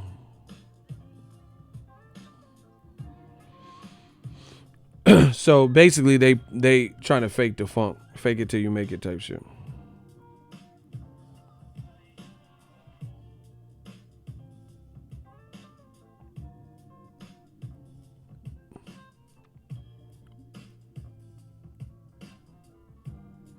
Bro, I gotta figure out how to get to the.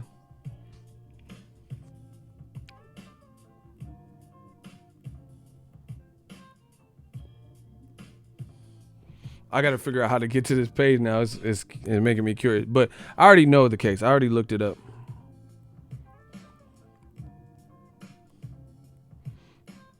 So anyway, they're saying all these numbers too, and that's the other thing. There's a 30-day free trial.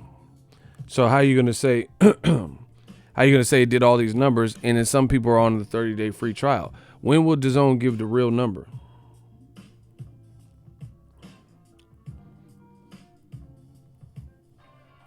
Why won't they give the real number? Like, you know, how much it did in America only. Not add up.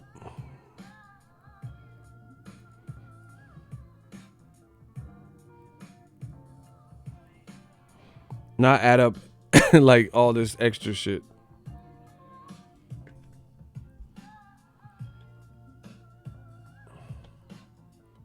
What's Bakuda? What is that? Hey, I see a hacker. What? Icy, what are you telling me to do? Bro, I'm switching my VPN and all types of stuff. See, that you got to do all this just to get transparency. Ain't that a crazy? What's Bakuda?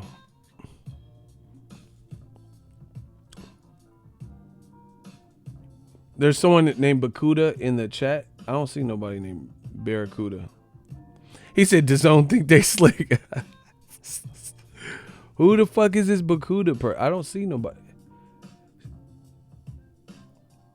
He says 1750 yen a month, and it says ask to start a free month. Oh, are you in Japan or something? See, I know it's the case. They rerouted the landing page. See, they all do. I have it screenshotted, but they rerouted it so you can't get to it unless your IP address is matching. Bro, they try to get slick. It's too late. I have screenshots of it. Yeah, and then the other thing is, DAZN ain't $20 everywhere else. See, that's what I'm saying. In certain places, it's $11, $12. So, well, how much money you making? Since Eddie Hearn want to be in everybody's numbers, how much money you making?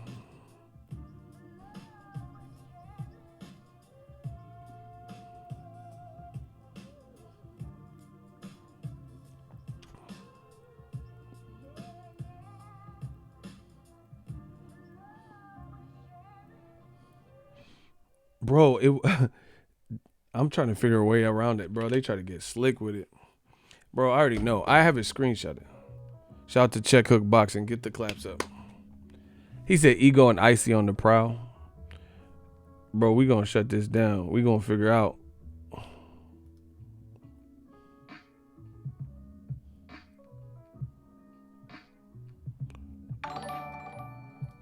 Oh, hold on.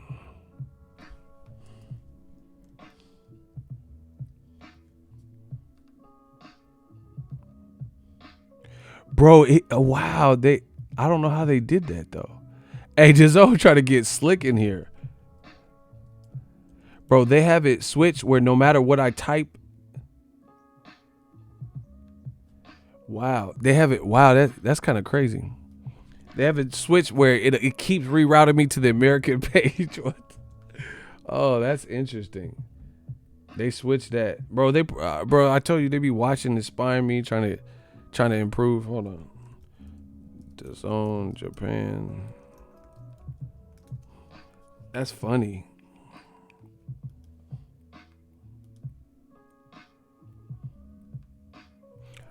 Oh, it's a wrap. I got it. Got your ass. I told you, bro. I'm a hacker at this bitch. Told you. Nope. I got him. I got it, bro. I told you. New media. I work for it. Everything I have in this life, I work for. I promise you. Forensic Files. Let's go. I told you I won't be denied. Ego's Army, new media. Damn, I'd have put some work in. All right, well played, DAZN. You know, you made the hacker work a little bit harder. I didn't want to work that. Bro, they tried it. All right, look. Hold on. What the fuck? All right. Bro, they really try to get the kid. All that for the truth? Yeah, Forensic File. Look. You see, that's Japanese money. You see what it says? Start your free month. Who see that? I told you. JCT. See? What that say? Look, that's Japanese currency. Told you. Start your free month. After your free trial. You see that? Hey, son. Hey, son, you see that? Hey, you see that, motherfucker? Bro, they try to fool me. I told you. Look, you see all this other extra shit they got on here?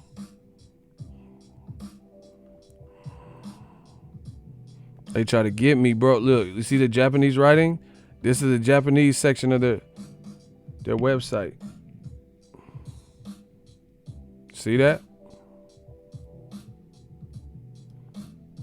Told you. So to me, once again, pump faking. You pump faking. JCT is Japanese sales tax. Bro, that's what I'm saying. You pump fake. You 1.8 mil. Like, oh man, Joshua's doing crazy. Mayweather number. Man, stop it.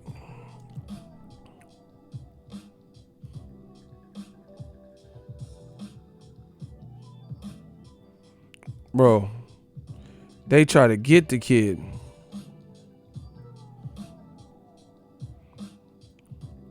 Bro, you ain't finna play me.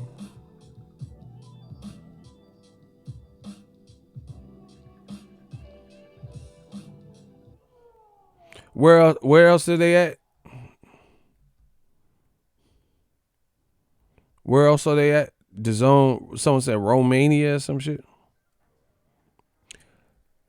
So it's super cheap in Italy. Where else are they at?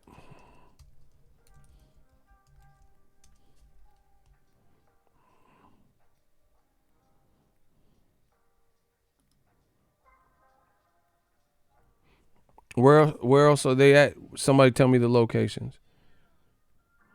Bow, got him. DAZN Canada. Look, what that say? Start your free trial. Sign up now and enjoy a 30-day free trial, no risk, no obligation. Look, this is DAZN in Canada. Start your free trial. See? So once again, somebody says Spain. Did I check Spain already? I already showed y'all Spain.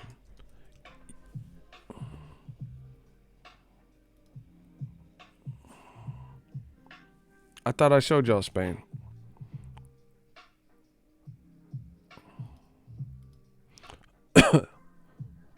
Bro, the kid working. Look. Y'all want to see Spain? Okay. Look, this is Spain. This is DAZN Spain, bro. Look.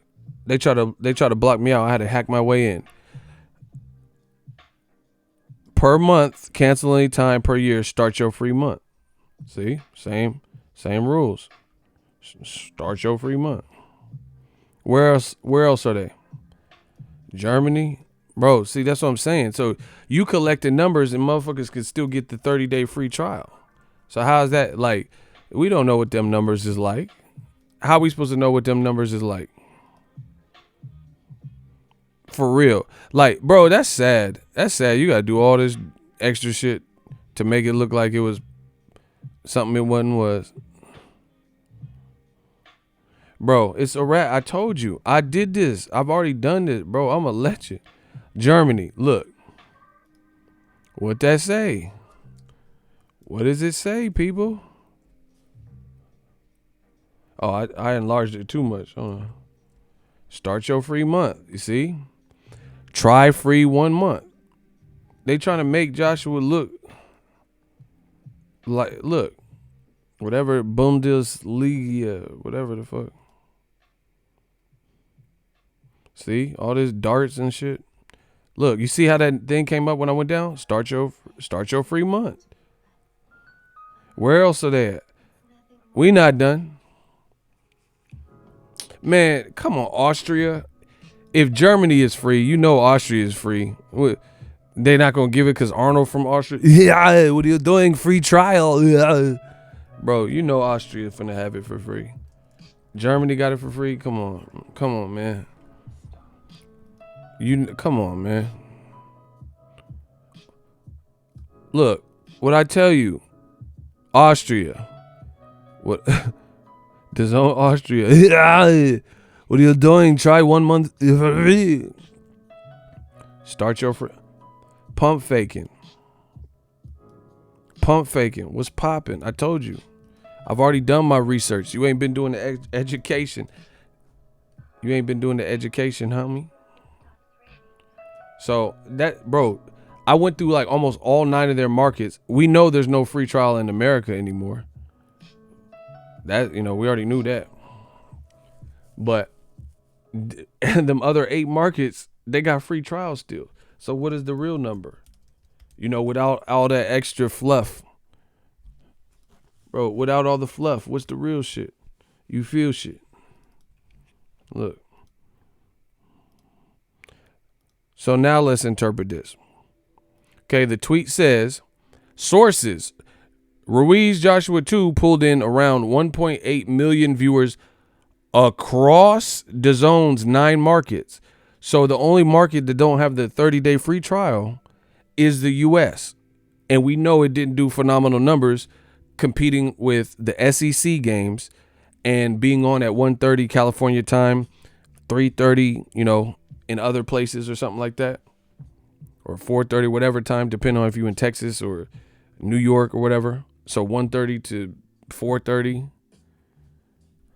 And it says approximately 200,000 new subscribers, with most of the signups coming from the U.S. But most don't tell us no numbers. Like, how much is most? 25, 75,000, 80,000? How you gonna factor in some free shit? If you have a free trial, okay, across 9 markets, one of them you can't do the free trial in the U.S. So you have to pay straight away. Because for Americans, we get fucked and they get rid of the 30-day trial. But Japan, all the Japanese fight fans, they get the free trial. Canadian, Austrian, German, Spaniards, bro, they all get the free trial, everyone but us. So in 8 of the 9 markets, you can still do a 30-day free trial. There's no separation. It just says it did 1.8 million views. It doesn't say 1.8 million paid views. That's what I'm saying. So people try to come at me in new media. Oh, your boy Wilder only did 340,000 or whatever he did. Yeah, he did that at $75 pay-per-view in America only. So what are we talking? Especially when DAZN ain't this, bro. This is exactly the type of bullshit that Deontay Wilder said he knew he wasn't signing with DAZN because they weren't being forthcoming with the information. Wouldn't say how much and declare how much Joshua was getting, and it looked like they had something to hide. What are we talking about? Let me get this money. P of the Nation, $10 super chat. Keep giving the people the facts. Salute to the real. Appreciate you. So it said most of the views coming from 100 from America, but we don't know what most is. And you know what the sad thing is? I'm just being real with you. You know what the sad thing is? First of all, who believes when there's a free 30-day trial for signing up and they won't charge you straight away, who believes nobody in the 8 of the 9 markets used a 30-day free trial? Who believes that? So every single person from 8 different markets in different countries, Canada, Japan, Austria, Germany, Switzerland, all these places, Spain, Italy. So even though there's a free 30-day trial, none of them used it. Everyone's like, no, I don't want a trial. I want to start being charged straight away. Like, come on, bro. Ain't nobody believe that.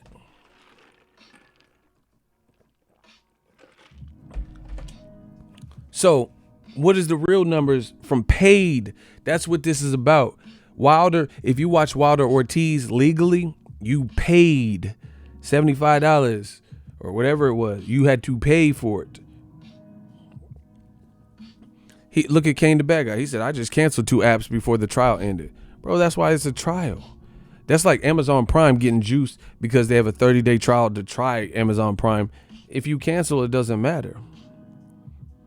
The other thing that is not noted, and that's what I'm saying, you got to be careful where you get information from. That tweet doesn't contain this. In those different, every country has different economic structure, right? The cost of living in Texas ain't what it is in California. So imagine different countries. So the economy is not even the same to be charging certain people the same price that they had to pay in Canada or America, depending on the market. Like LJ, she from Australia, they rich out there. They got bread out there. El Croaky, charge it to the game. Like, these motherfuckers out there got money. They got money. So the other thing is not mentioned in that tweet is it's not even 10 for the year. You know how it's $20 a month in the U.S.? It's $20 in a month for the U.S. It's not even that much in other countries. Some of those countries, the price, when you do the conversion, it breaks down to $10 still, $11 still. $12 still. So it's not even, so they're not even getting the full guaranteed $20 a pop, because some of those countries, it doesn't make sense to charge them $20 or no one would buy it at that price. You know what I'm saying? See, someone did the conversion. He said in Japan it's $16.11. That's what I'm saying, versus it's not $20 like it is in America. So you have to make Joshua a hit, like I've been saying, in America, because you're not doing the 30-day free trial. It's a big boxing market, and you're charging us the most. The max monthly, there is no, aside from America and Canada, there is nowhere else that the monthly fee for DAZN after the 30-day trial, if they offer one, is higher. It's America and Canada. We're the only ones paying $19.99. So how much money are they really making from this? But wait, there's more. It just gets worse. This is what happens when you lie and you try to inflate, send little shit to media and shit, and then try to inflate numbers and try to make it look like, oh, across 9 markets, we tallied up all this bullshit. Some of that could have been on 30-day trial. They ain't going to tell you that, though. I will. Anyway, the other thing is this. You had that many eyes on you, 1.8 million. What type of impression did Joshua and Ruiz collectively leave on those viewers? Joshua needed just a victory, so he took it any kind of way he could get it, and he felt the best way to do it is to be evasive and hit and move and never really commit, even though Ruiz didn't really have an answer for that. Right?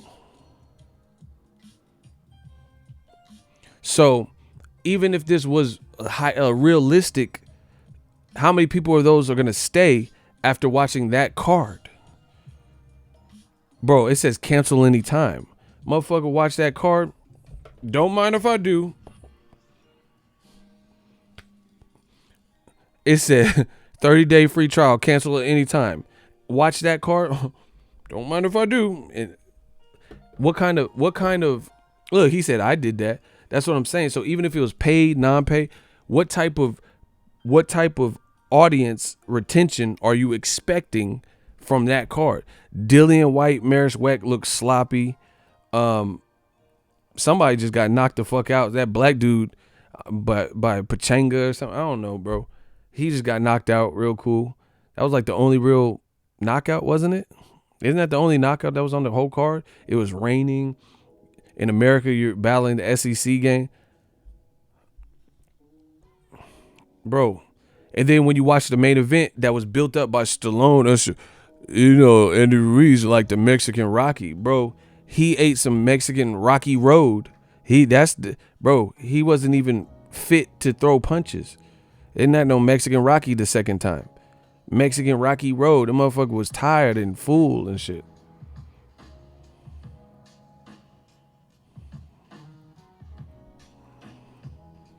Y'all talking about some Mexican Rocky, bro. Rocky Road. He was like, he had the itis and shit. So based on that, even if, no matter if they were paid or unpaid, how many people liked the whole event and said, hey, let me stick around. Jacobs is fighting a guy who won't take a drug test. Let me stick around. I heard Jaime Munguia, who lost to Dennis Hogan, who just got blasted out by Jamal Charlo, is fighting a guy who's one fight removed from a David Lemieux knockout. And David Lemieux just fought on an unrelated card and got dropped 2 times. And some people said he lost. Bro, it's a bad look. It's a bad look. DAZN's upcoming card is Jacobs versus someone who didn't take a drug test, had to get bounced around. And their next other fight, to my knowledge, is Jaime Munguia versus Spike O'Sullivan in Texas. That's the schedule. So off of the hill, all of your big fights, like the DAZN season fights, are now over, including the YouTube fight. And this is your schedule. 2 fights. Oh, Virgil Ortiz, that's what's up. Who's he fighting?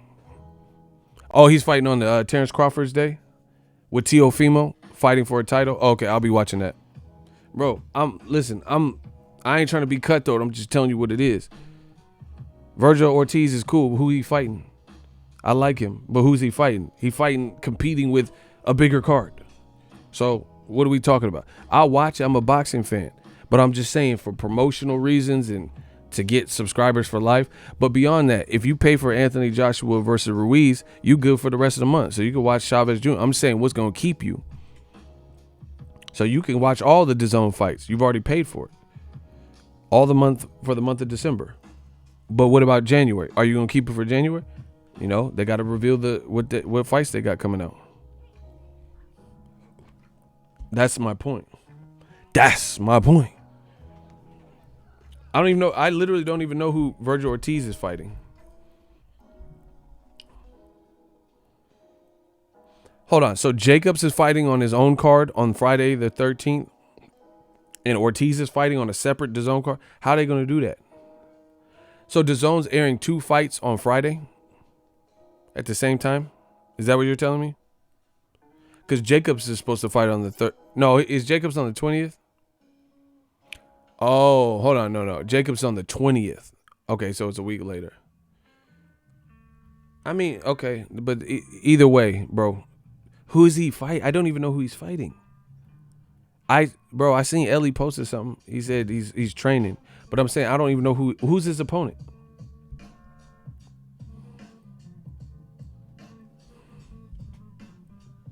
I'm dead serious. That's what I'm saying. Their promotion ain't heavy like that.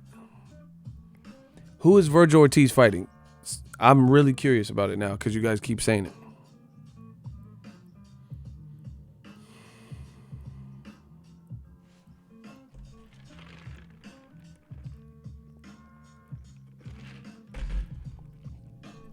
Bro, who is he fighting?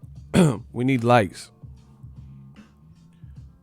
Brad Solomon. Where is he from? Philly or New Jersey or something? I've heard of him before. Okay. Yeah, I did hear. I know. I knew he was fighting him. But all right. Best of luck to him. I'm talking, bro. Somebody said, "Hey, Icy, you gotta chill." He said, "Iron Solomon, the battle rapper." Hey, you out of pocket, boy. Icy ain't got no type of brain cells and chill. Hey, Chavez Sr. tried to pull up. He was about to knock Icy out. He about to hit him to the body. Icy met Chavez Sr. today.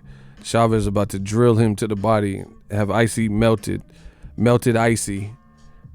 Chavez about to, hey Icy, Chavez is about to have you like Sonic. You about to be Sonic Ice, crushed ice. What is it, Velvet? Chavez, wait, hold on. Let me show y'all. Icy trying to be shy. Look, I'm gonna show y'all. The man Icy, he think he big. He think he big out here meeting celebrity. Hold on. Look, Icy think he's somebody. Look. Oh shit! What the fuck? Look at Icy. Hey, Chavez about to whoop your ass. Hey, Icy, Chavez about to whoop your ass. He don't care. He dealt with tall people before. He was about to whoop your ass, Icy. He was about to do it for. He was about to make up for Andy Ruiz and put that, do it for La Raza. Put that breaks by Chavez, bro. He in shape too. He been doing them exhibitions. He about to cover you, bro.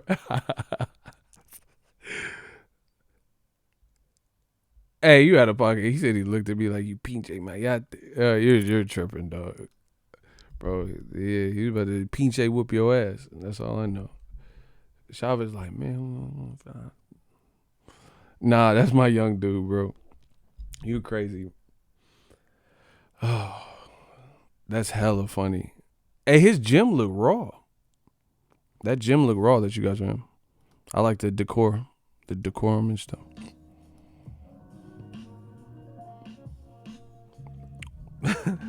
He said show him the Andre pic. Icy trying to show off. He think he's swole out here. Oh my gosh.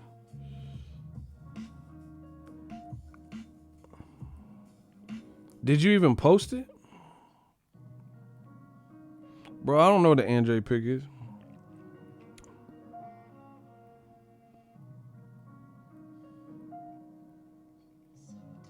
Bro, where you don't even have it on your page. I'm not finna scroll up. I don't know. You have to send it to me. Yeah, Icy trying to flex. Follow Icy the one. That's what he want. Icy trying to get some pussy because he an athlete. Yeah, the Fortune Gym look dope, man. Icy trying to, man, we see what you trying to do. You want, women watch my channel. You trying to get one of these young little thotties and shit. Man, show them the one where I'm sweaty with my nipples hard. I know what Icy trying to do, bro.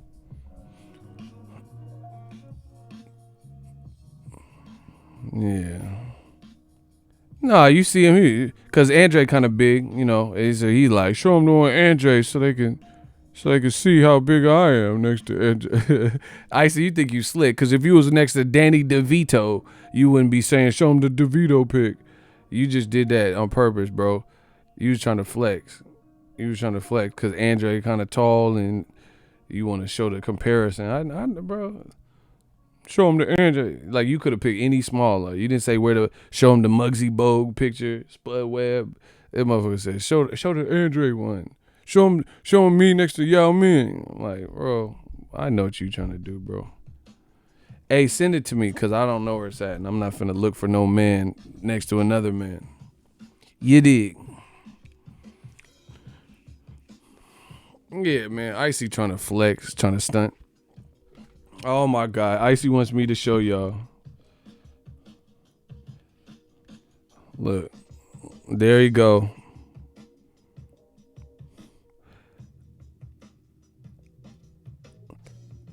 There's the man Icy. What's your shirt say? Sweet 16? Oh. I thought that shit said Sweet 16. That's what I'm talking about. Icy did the light skin face. Yeah, I taught my young boy well. That motherfucker did a light skin face. Hands in the pocket. Get your Degrassi ass the fuck up out of here, bro. Icy be biting his bottom lip and shit. Like, don't do that with another boxer, bro. Unless it's like one of the female Clarissa Shields, Maricela Cornejo or some shit. You biting your lip. Look at Icy. Hey, you a fool, bro. Yeah, Lisa Baumgartner or some shit. That motherfucker biting his lip and shit.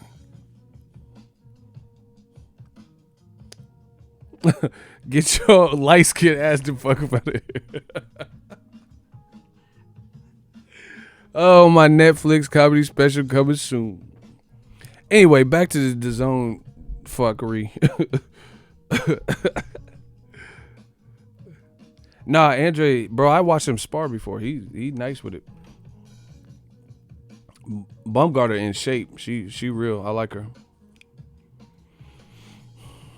Hey, listen, I'm not trying to be rude. Please don't say, oh, chauvinist pig. Yeah, bro. But what happened to like ugly bitches boxing?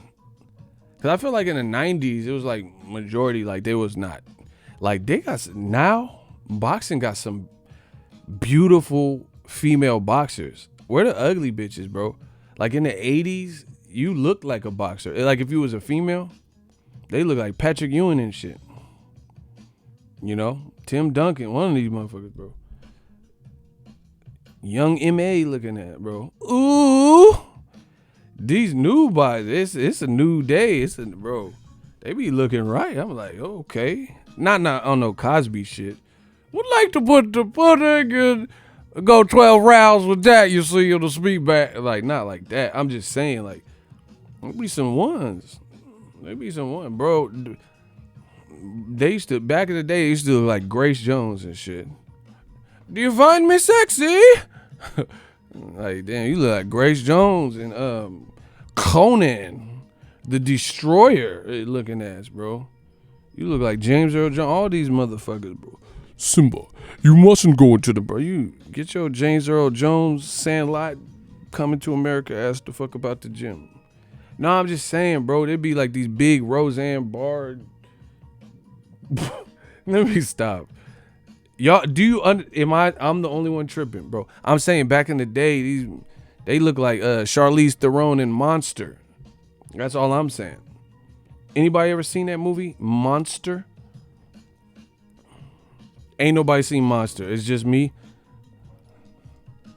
Okay. Type Charlize Theron, and that's what they look like, monsters.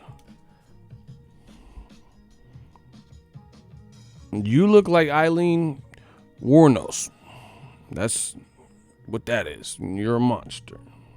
Eileen Wuornos.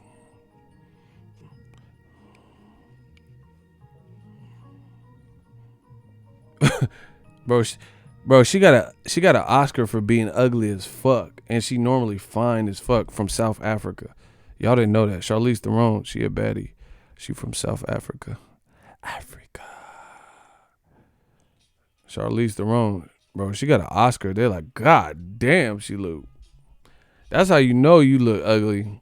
When they just give you the Oscar for your portrayal of ugly. They had her teeth fucked up. They was like, nah, fuck that. Get her off the screen. I ain't had to watch no more of the movie. She win. Bro, she got best supporting ugly. She was ugly as a mother. Ugly at me. Ugly at boy. Bro, she was ugly. She fine in real life. The real one. Like in The Devil's Advocate. She was nice in that. Bro, she was a hooker, killer, gunslinger. She was tripping. She look horrible. Girl Interrupted. Like, girl, I won't interrupt you. You look horrible in this. Bro, she looks so bad. Because I have a crush on her. But she looks so bad. I don't even think I watched that a second time. And it was a good movie.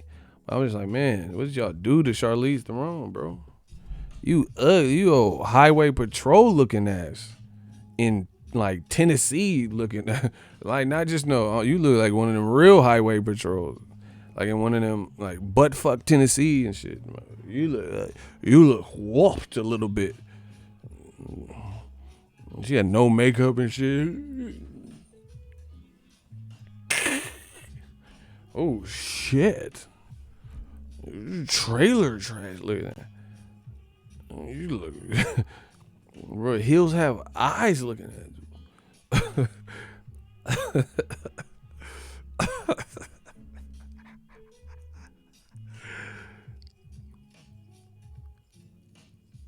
Hey, nah, bro, that Mayweather channel a trap, dog.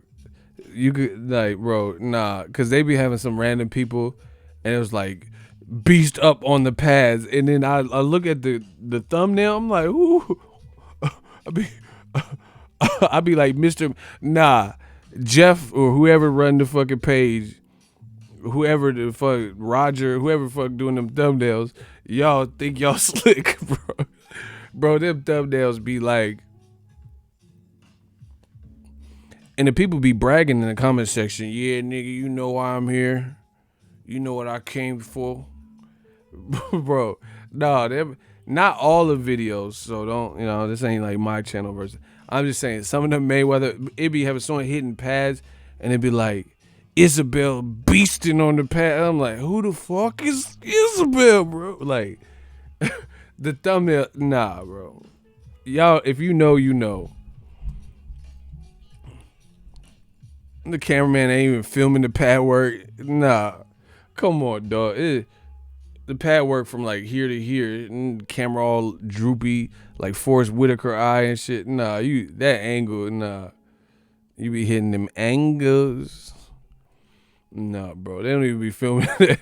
They be like, yeah, this some good ass pad work. Yeah, bro, what pad work is that low? You filming Leprechaun pad work. Motherfucker gonna just point it. Nah, y'all know what I'm talking about. I don't want to get no Me Too case, so I don't know nothing. I don't know who did. I ain't snitching. I'm just saying. Nah, them thumbnails be out of pocket, blood. Nah, them thumbnails. Nah, bro, it's YouTube. You got to get them views. You got to get them views now. Nah, they have Bang Bros type of angle. Nah. Whoever works for Mayweather channel worked at Bang Bros. Bangbros.com. Yeah, hop in the butt. No.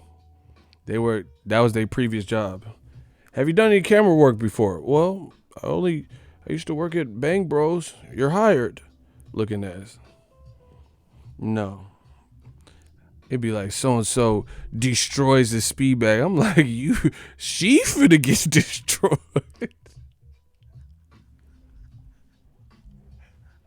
That should be so out of pocket. Fuck this beef. Hey, I'll go to jail, bro. I got bail money. Fuck this. It'd be like some shit. It'd be like, you know, Jezebel destroys the speed. She finna get destroyed. Fuck around if you want to. What the fuck? Hey, bro, that girl collection on their lunch break looking ass. Nah, so and so destroys the speed. What? Nah, them thumbnails be too out of pocket. Cause I don't even know where I'm at. I be thinking I'm on the Pornhub and shit. What the fuck? It don't even, I thought I was off YouTube looking at it. Hey, that's the funny thing. When you do YouTube enough, you see everything. Like, you don't know. It's just funny. Like, how people title their videos. You know what I'm saying? It's like, sometimes it'd be some over-the-top shit. Canelo, gives Andy Ruiz the pep talk of a lifetime. And then Andy Ruiz put up that performance. Like, bro, whatever the talk wasn't it, because he didn't even do nothing. It'd be some weird shit. Screech destroys heavy bag, like, and Screech be punching hella crazy. Like, okay, Screech destroys heavy bag though. Screech annihilates reporter, and I click on, you know what I'm saying? Like, you click on it, think it's gonna be some real shit, and it'd be some cap. That should be like 2 cap, like super clickbaity. Well, they say I clickbait. Nah, some of y'all motherfuckers really be clickbaiting in the motherfucker, bro.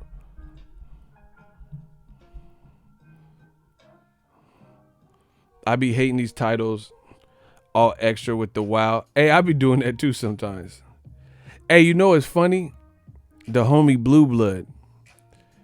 Bro, this is a true story. Look at his titles.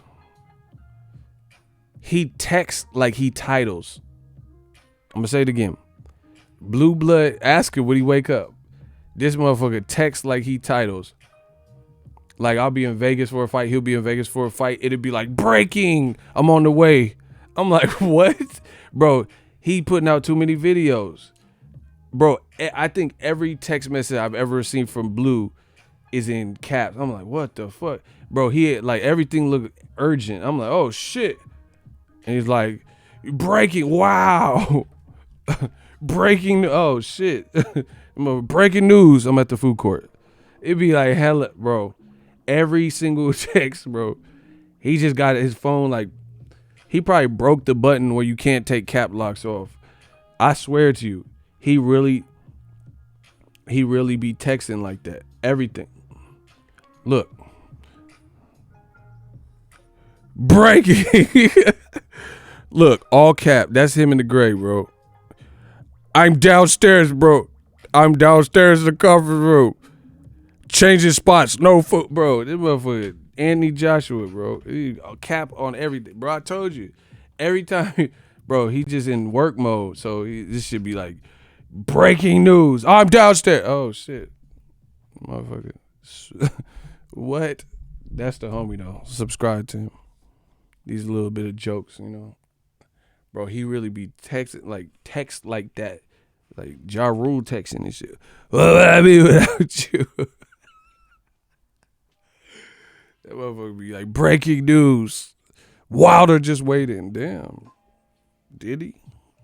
Or didn't he?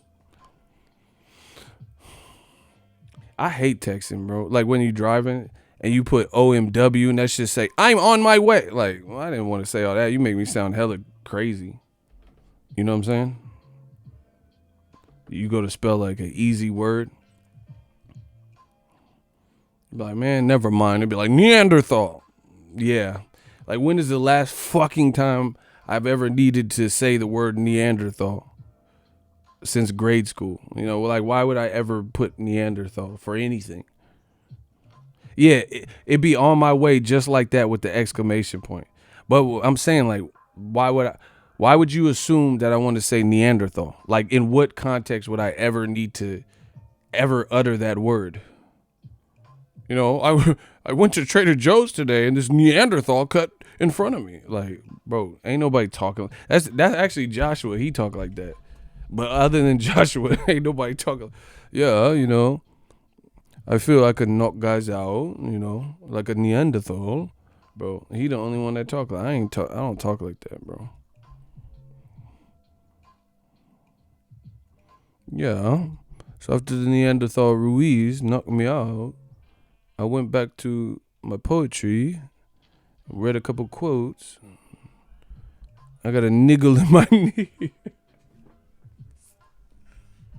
This shit is funny. I feel like this is turning into a vampire stream, but I'm about to get off soon. That man said, yeah, it was a blip, Neanderthal blip. He blipped me. And a little slight niggle. My nigga hit me with a niggle. What? Bro, Joshua's gonna have struggles. He gonna have niggles trying to integrate into the American boxing society. Bro, his personality, the stuff Eddie Hearn's doing. Eddie Hearn keep doing. Bro, they're not doing him no service. I think Joshua's probably a real cool dude, to be honest. But they got him acting like fucking Geordie LaForge or something. And it's like he don't, bro. Joshua does. He's just. It's you know it's weird.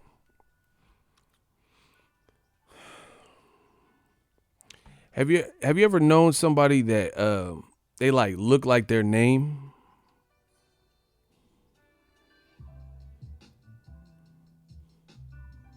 Does that make sense to y'all? Have you ever noticed something like their name was something crazy and they like, damn, you look like that would be you. You know, like be a little big bit. Her name Bertha or something like you look like a Bertha. You look like Olga out this. You know what I'm saying? I feel like Joshua demeanor, his personality or whatever, is kind of how he fights. You know, kind of stiff, and his personality is kind of like stiff. I don't know how he is when he's with like 20 dudes and his friends and all that, but it is kind of like his interview. It's like that's actually how he kind of fights too. Part of why I feel like Joshua's gonna struggle with Wilder and Fury is because he ain't loose like Sergio Martinez. That man would be floating around. Oh shit. That man would be floating around with his hands at his waist and, you know, his hands are down here and he's just floating with it.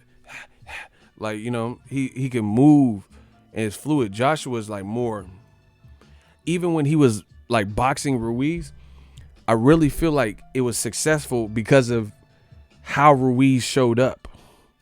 I really believe, you can say I'm hating, whatever, I don't care.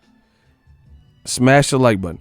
I feel that was enough with Ruiz's poor lack of training and his physical attributes and his style. That was enough to outbox him. But I don't think that's going to be enough for Luis Ortiz if he looked like the same fighter we always known. If he fight Tyson Fury or Deontay Wilder or even a Daniel Dubois or somebody, Adam Kaunasky. Bro, Adam Kaunasky, name any fight where he showed up where he didn't have endurance, where he didn't throw punches. I don't see it. I can't see it. I can't see how he just okay, put it this way. I put stuff in perspective they can't deny. Who's taller? Let's play this game. You ready? Who's taller, Tyson Fury or Anthony Joshua?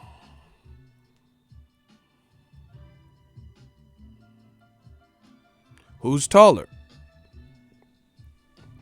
Man, Fury, cursor be, oh, what the hell? Cursor be on it. Who's taller, Tyson Fury or Anthony Joshua? Who has longer arms, Tyson Fury or Anthony Joshua? Who has longer arms, Tyson Fury? What, y'all can't type now? Y'all got the itis? Wake up. Okay, Fury. So we've established that Tyson Fury is taller with longer arms. Who has used more of a clinical boxer's style for longer? Tyson Fury or Anthony Joshua? Like kind of a boxing purist, sweet science, moving, rhythm, defense. Okay, my dude Cursor said Fury's 3-0 with these questions. Okay, you know how they say styles make fights? What the fuck type of style is Joshua going to do weighing less than Tyson Fury, having shorter reach than Tyson Fury, right? Having probably a lesser chin because Fury actually got up in the 12th round. I don't see Joshua getting up from that two-piece, right? Tyson Fury's never lost. Tyson Fury's like almost mentally crazy, which makes him unpredictable. So, you know what I'm saying? He's weird and sporadic. So it makes him harder to read because he has that edge to it. You don't know if he like act like he's gonna kiss you and weird shit. Joshua don't do that. Again, more robotic, more stiff. So Tyson Fury was fighting his fight.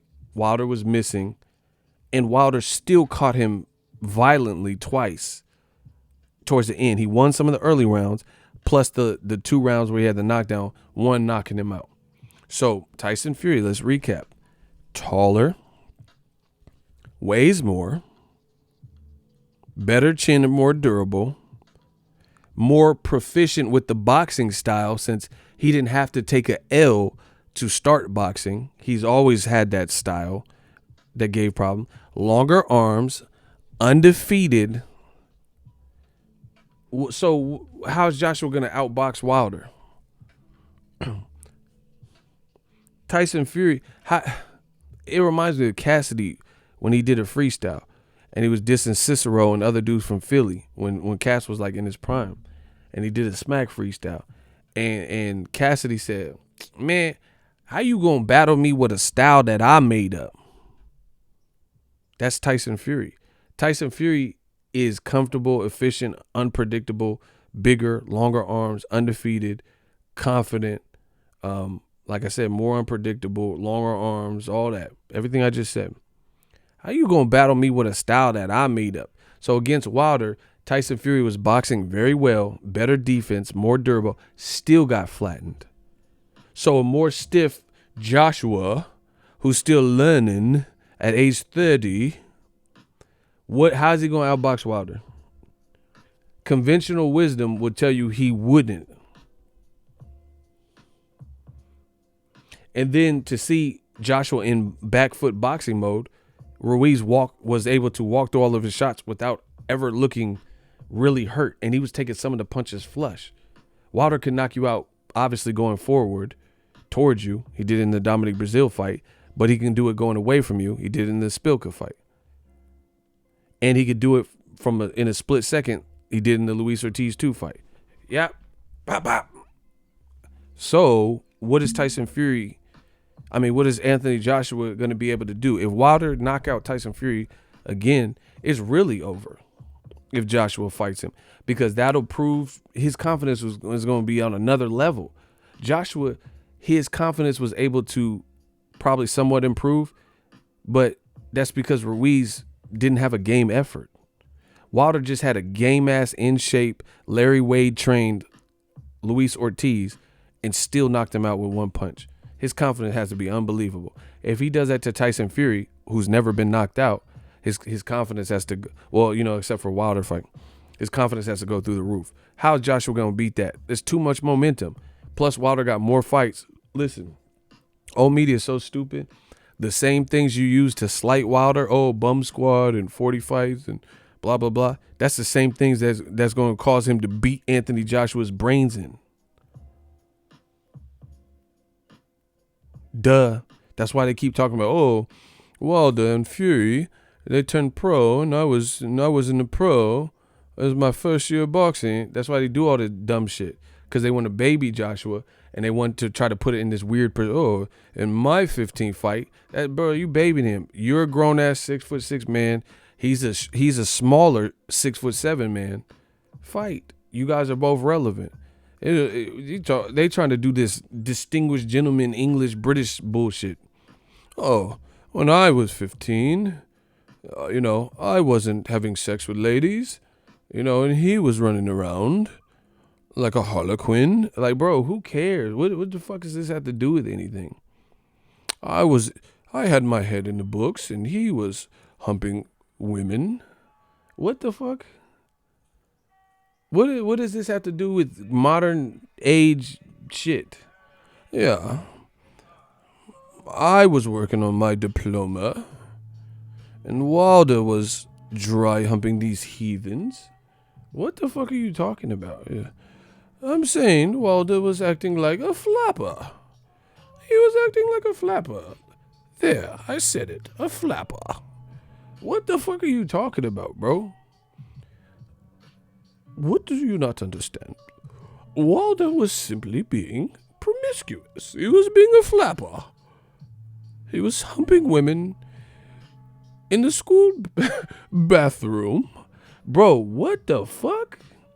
I want to see the fight. I don't give a fuck who y'all was fucking, when y'all lost your virginity, when no one turned pro. I don't give a fuck about none of that. I don't know what you talking about. Dastardly Wilder. He had all F's, and I had my grades up. Me grades were perfect. I was on the dean's list. Bro, I don't care about none of that. What don't y'all understand, bro? He had his 2 braids, the 3 women. One of them almost got pregnant. Picture that. Pregnant at 16. What the fuck are you talking about? I said he was a flapper. He almost got one of the heathens pregnant, simply putting his phallus inside of it. Bro, man, come on.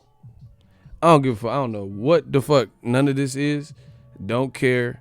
I don't care about your amateur background. I just want to see y'all fight. You doing hella extra.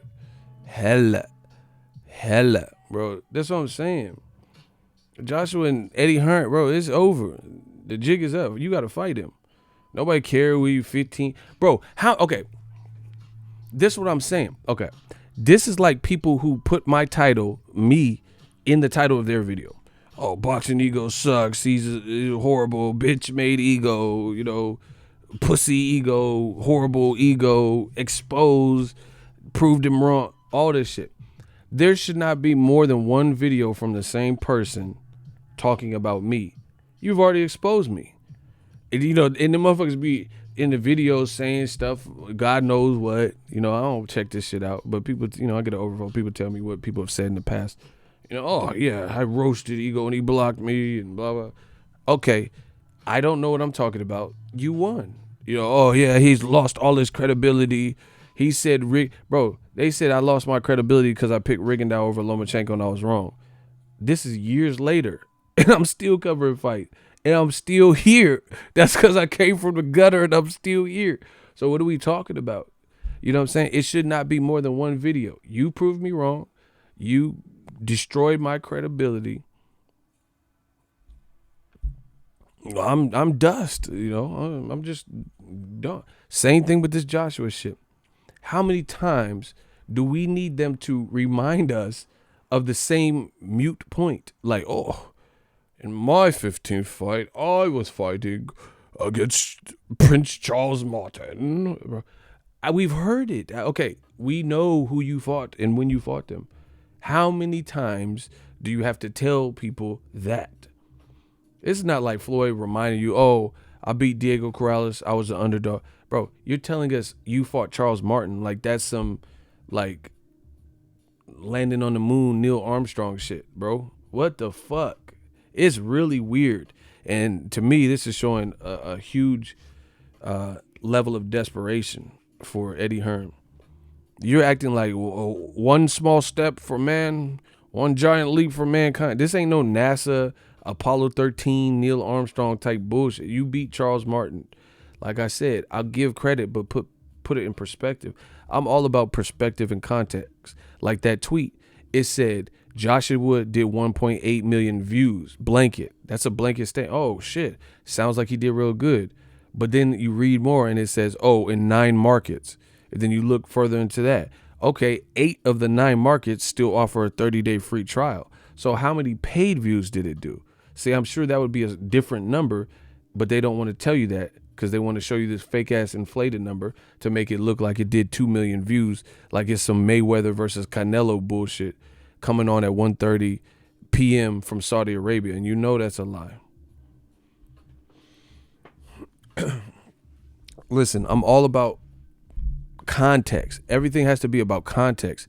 Okay, so let's say I worked at somebody name a store. Let's say I was working there for holidays. I want y'all to help me with this interactive analogy.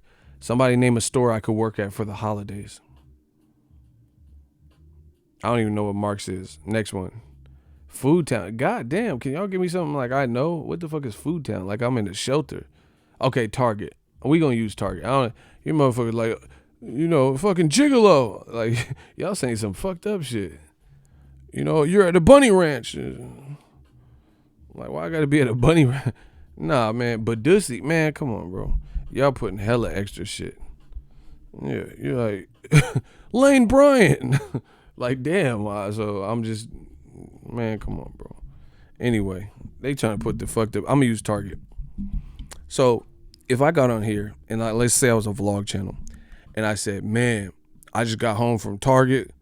These motherfuckers just gave me a check for $2,360, right? You'd be like, oh shit, Ego getting paid through Target. But the part of the story that I didn't tell you is the reason I got $2,360 was because Target put the target on my back, the bullseye on my back, and fired my dumb ass for being late. So they had to pay me all of the hours that I worked for the last week and a half, plus my accrued vacation time. So again, context becomes important.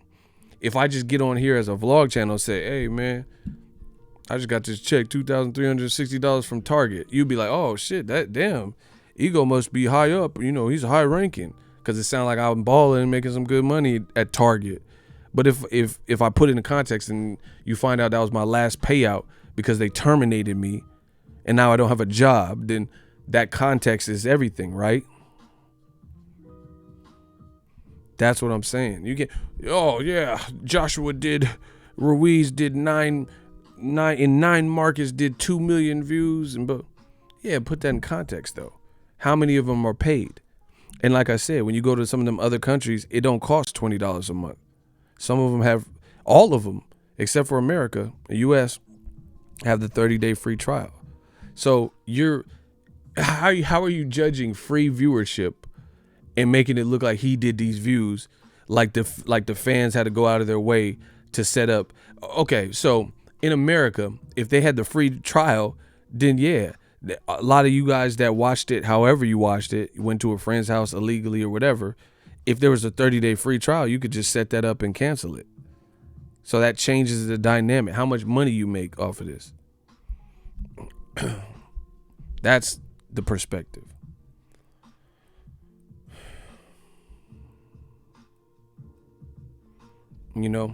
And boxing's a fickle place because you notice the better people like Charlo and Wilder and Tank look, the more criticism they get.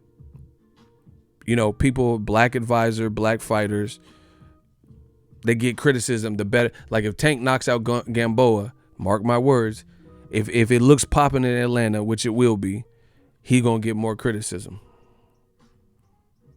Charlo did what Jaime Munguia couldn't do with Dennis Hogan. He got more criticism. More? How you get more criticism than the guy that looked horrible with that same awkward guy? And Dennis Hogan, post-fight, props to him for keeping it real and putting up a solid effort. Dennis Hogan said, I ain't never been hit like that.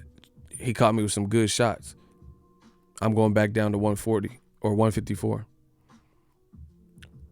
It's too predictable. And it's like boxing is so fickle. It's like you have more people concerned with like stupid stuff like that because they're really shields for somebody, or they're really biased. They have some type of crazy agenda. So they want to tell you to focus on all stuff. Like same thing with Eddie Hearn. Why Eddie Hearn care about Al Heyman's numbers? Deontay Wilder's ticket sales? Bro, the fact that I'm a reporter. I cover boxing. I know a lot of these fighters. So it's my obligation to make money through boxing, by providing a service or content regarding boxing. So there's a reason why I'm in tune with what's going on, who's fighting who, whose numbers did what. What's Eddie Hearn's reason? He's a promoter with his own company that was given to him. Why you care what Al Heyman numbers is, Fox numbers is, Wilder's ticket sales? He ain't no, bro. Eddie Hearn wants to be a vlogger. He wants to be the celebrity. He wants to do all the interviews. He wants to try to make people laugh, bro. And while he's sitting up here doing it, ain't nobody talking about a good fighter and a friend of the channel, Danny Jacobs, versus Chavez Jr. But you sitting up here talking about what Wilder numbers didn't do. What is Jacobs Chavez? How the tickets looking for that? We never hear these things. Why does Eddie Hearn? I told you, Eddie 6'9". He's talking about everybody else's stuff but his own. He not so he telling, like, Mike Coppinger put out this tweet, and he'll probably retweet it and like it, and because he wants to promote that to make it look like AJ's this huge star. Bro, AJ fell off. He lost something there. And then he had a fight where he was billed his whole career as a KO artist. People saying now he ran. So now they're trying to make it look like he did some crazy. It's just faking the funk, bro. Wilder is his time right now until otherwise proven, until Joshua mans up and fights the winner of Fury versus Wilder. End of story. Or at the very least, fight a difficult style that people want to see him fight. Is that it? And Joshua lied to the public. He said, oh, yeah, I'm going to say F you after the fight. He didn't do all that. He also said, oh, it's no time to celebrate. I will not celebrate. I'm celibate. I won't celebrate after my performance. Then it's on to the next. No celebration. What did he do? Him and his crew beat Andy Ruiz, who Paulie Malignaggi said looked tubby, like a tub of lard or a tub of shit or something like that.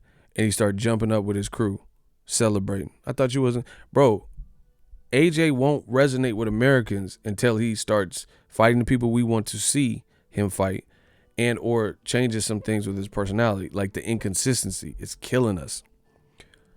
Bro, it's the lucky punch Ruiz hit me with. Then he was like, oh, no, it wasn't luck. It wasn't a lucky. I will not celebrate. No celebration. And then now it's a celebration. Bro, you win. You said no celebration. Then you're like, celebrate. Good. Which one is it? It's like, it's too conflicted. It's too cathartic, bro. People don't know what to believe from you. Bro, he's like, I'm going to freeze Wilder out. I want to fight Wilder. And then that's not about Wilder. That's why I got in trouble with Ruiz. I was knocked down to my knees by Ruiz. And I was like, please, oh, geez, Lord, save me. Bro, what? He's like, yeah, I was knocked down because I was so worried about Wilder and Fury. But then he said he didn't give a fuck about him. He was freezing him. It's just, bro, if you had to explain the story of AJ and Eddie Hearn to people, it would just be this long, drawn out piece of shit story with a ton of lies and stuff. No one would even be able to follow it. Like, if you really did a chronological order video of all the stuff, you can make a Roots miniseries compilation of all the inconsistencies. He beat Klitschko and he was like, yeah, Tyson Fury, all he did with 12 rounds, he ran. I would never want to get a title from running. And then he fights Ruiz. And people are calling him a runner. And he's like, hey, it's a difficult question. You have to do what you have to do to fight, the different style. Now all of a sudden you turn into, this methodic, oh, yeah, I have to do it 70s style. Yeah, take it back to the 70s. Use my jab, Larry Home. Bro, you just name dropping, saying a bunch of shit. 70s style. Yeah, 70s, like Boogie Nights.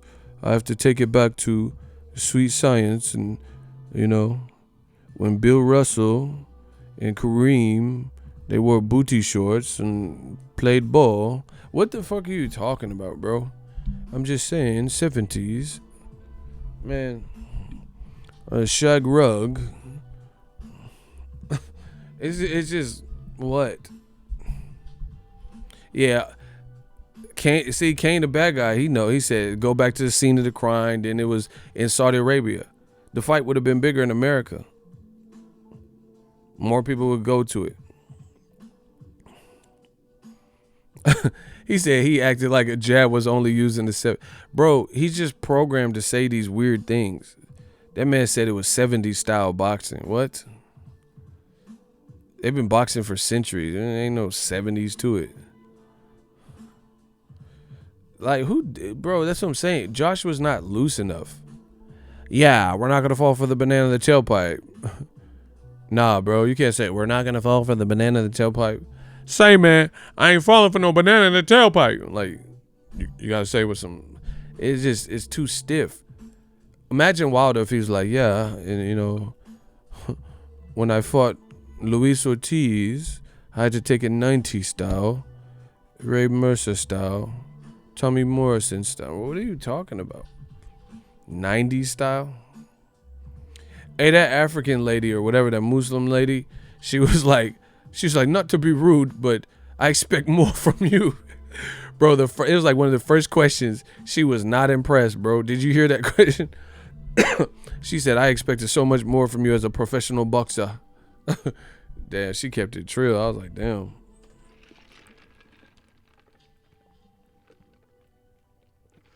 That's literally what she said.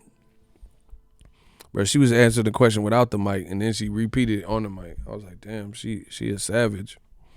She was like, yeah, bro. And somebody laughed, like Eddie Hearns, like this, bro. A lot of people think that Joshua could have done more, bro. Based on the condition of Andy Ruiz's training camp, from what it sounds like, if they weren't so afraid of Joshua getting caught, the way he showed up, anybody else at the high level would have got him out of there, or at least probably knocked him down and made him look worse, depending on what his chin can take, because it looks like he's pretty durable. Dave Thomas, exactly. He said the only thing they could say is, why are you hating, bruh? Exactly. Bruh, we off that. So I really feel like Joshua, he's actually, kind of in a bad spot. Billed as a KO artist, but then he lost all this weight, obsessed with this. So now he's kind of in 70s style, and he's boxing. Now people are saying he's boring. So he might hear that feedback and fight someone else, not Ruiz. What style do you implement? How it's hard to pick your game plan. That's why they're gonna put him in there with Kubrat Pulev, people who aren't likely to take his head off. Because if he don't, bro, Joshua, that's what I'm saying. It's like a man child. Joshua's like 30 or whatever, 29 or whatever, and he don't even know what style. How you fought your whole life, basically, at this point, you don't even know what style you want to use. Like, he's like, I'm learning. Everyone learns. Okay, for example, this is not to sound cocky, smash the like button. I've been doing video editing for probably, when did Joshua turn pro? When did he turn pro? Because I've been probably video editing for the same length of time. Nah, maybe I did it before. I don't know, because I don't really remember the exact year. But let's say about the same time. Bro, so I know what I want to do. I know, like, if I'm filming, I know what shots I want to get. I know the rule of thirds. I know how to work my camera. I know how I want to manipulate my workflow and chop stuff up. I'm talking about for a more intricate edit. Boxing shit's easy. But if I was doing a music video again or something. You get what I'm saying? Bro, you've been doing something for a decent amount of time consistently. You should have a feel for how you want to get off. Imagine driving a car, a stick you learn when Joshua turned pro. Do you feel like if you did it consistently that long, do you think you'd be a good driver of a manual car? Probably, probably. If you did it consistently without fail, that's what happens over time. So to me, it feels like Joshua still don't know what he wants. Like how to get off how he wants. Bro, I like my shooters are doing an excellent job. They can say whatever. They know they lying, so it's not even worth responding. Let my shooters handle that. It's not even worth responding. Listen, if new media is telling you it, and professional boxers and trainers is telling you it, you be the judge of who you want to believe in. You want to believe some random nut job that keeps coming to say the same stuff, or you want to believe in actual pro boxers like John David Jackson, now a trainer. Like, people entrust John David Jackson to help their career. And he said, man, AJ better stay away from Wilder and Fury. And then you're going to trust like John Doe 111, some random person. You know, it just doesn't make sense. Even me, I've been on this platform for so long. Look, Olympian, Joseph Jojo Diaz. Look, verified page. Wilder sleeps Joshua. Bro, they can say whatever they want. Listen, if I'm on the right side of history and people that believe this, like Olympians and former fighters and trainers and stuff, they can have whatever. They can say whatever. Because nobody believes. Aside from the UK, because I don't know what that market believes, because it seems like they're a lot more willing to believe whatever comes out of Joshua and Eddie Hearn's mouth. Like, I think that UK, you guys got to start holding your people, because some of you guys are looking foolish. It's just like you're trying so desperate to save British boxing that it sounds diluted, and you're just looking for anything to believe in. I get it. Joshua provided jobs and millions of dollars in fun events, but that don't have nothing to do with being real. I don't have a problem with someone saying, hey, I think Joshua wins, here's why, and have an educated breakdown. But if you're just saying, no, Joshua, he has Wilder shit in the bed and, you know, just stupid shit like that, nobody believes you. Yeah. Off of Joshua's last two performances, I'm sure Wilder's trembling. If anything, Wilder should have been more afraid when Joshua was knocking out Eric Molina and shit, because he looked better then. You know what the funny thing is with Joshua? Prove I'm lying. Like Cassidy said, prove I'm lying if I ain't correct. Since Joshua beat Klitschko, he's looked worse. That's just the truth. That's weird too. Name someone he fought better than Klitschko and looked better and had like a better end result than the Klitschko fight since. So somebody he fought that stylistically should have given him problems, and the outcome was better than the Klitschko fight.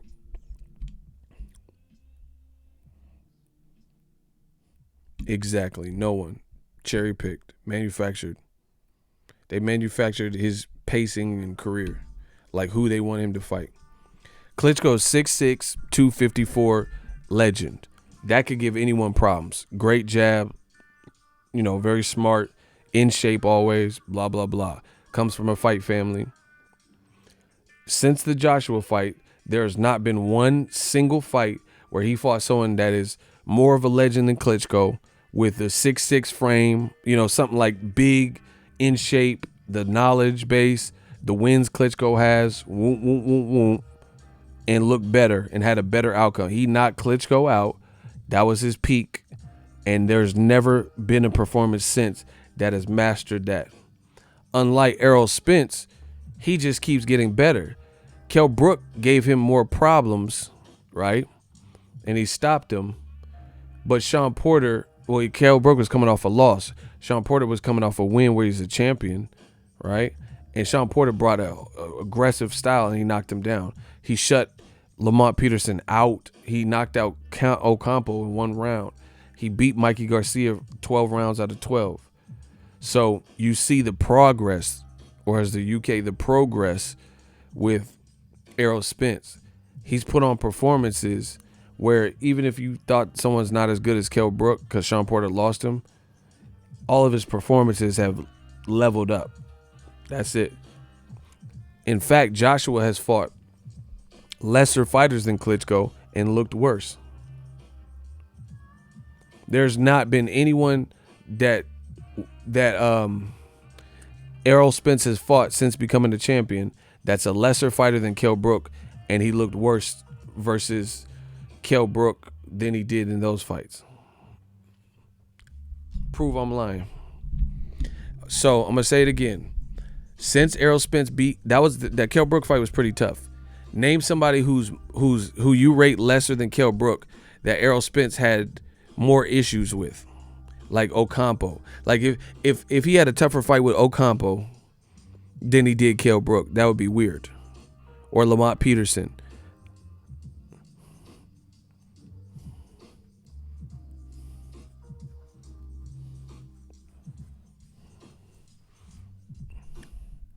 Usually when you become a champion, you get better. Like Wilder. He's the perfect example.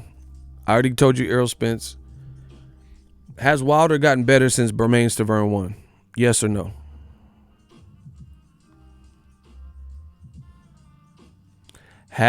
Exactly. Wilder, since the first Stiverne fight, he came back and obliterated Stiverne. Then he fought someone that people would say is more dangerous than Stiverne, in Luis Ortiz, and then knocked them out twice.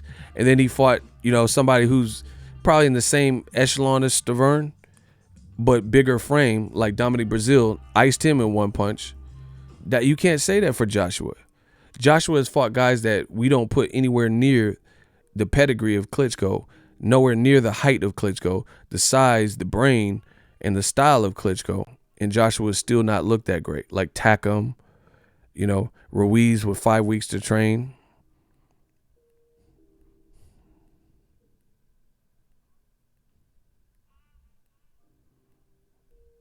So that's what it is. So Joshua, to me, he hasn't really progressed like he should. He's probably regressed. The Klitschko was kind of like the pinnacle, and it seemed like he would be like, man, I just got a wealth of knowledge. Meanwhile, a couple years later, he's asking Klitschko how to beat this guy because my career is in jeopardy if I lose to him.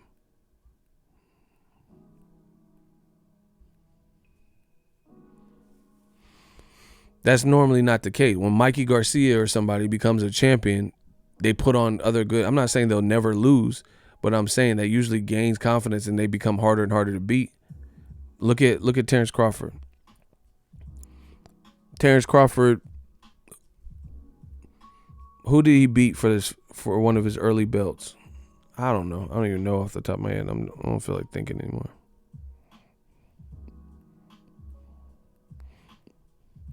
Well, it doesn't matter. Bud Crawford keeps looking like a beast anyway, no matter what. No matter who you put him in with.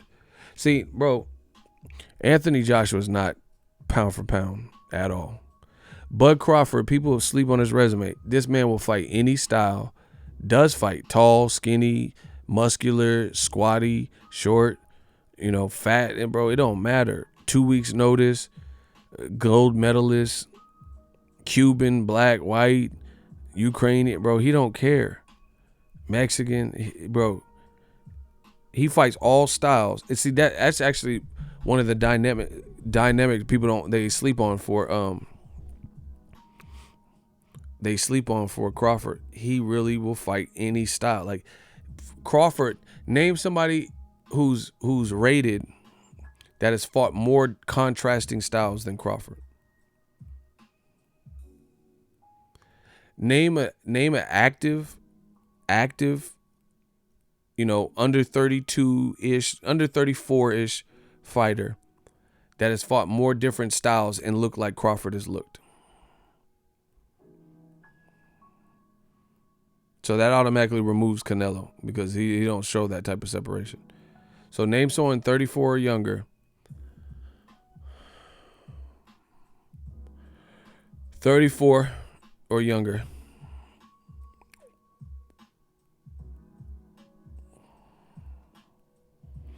Bro, Crawford will fight any style and he prevails. So far, so good.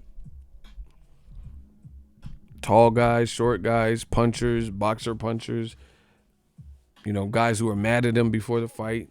Awkward guys, southpaw, orthodox. Bro, what? He fights all the styles. AJ, bro, he hasn't done it. He ain't, man. Bro.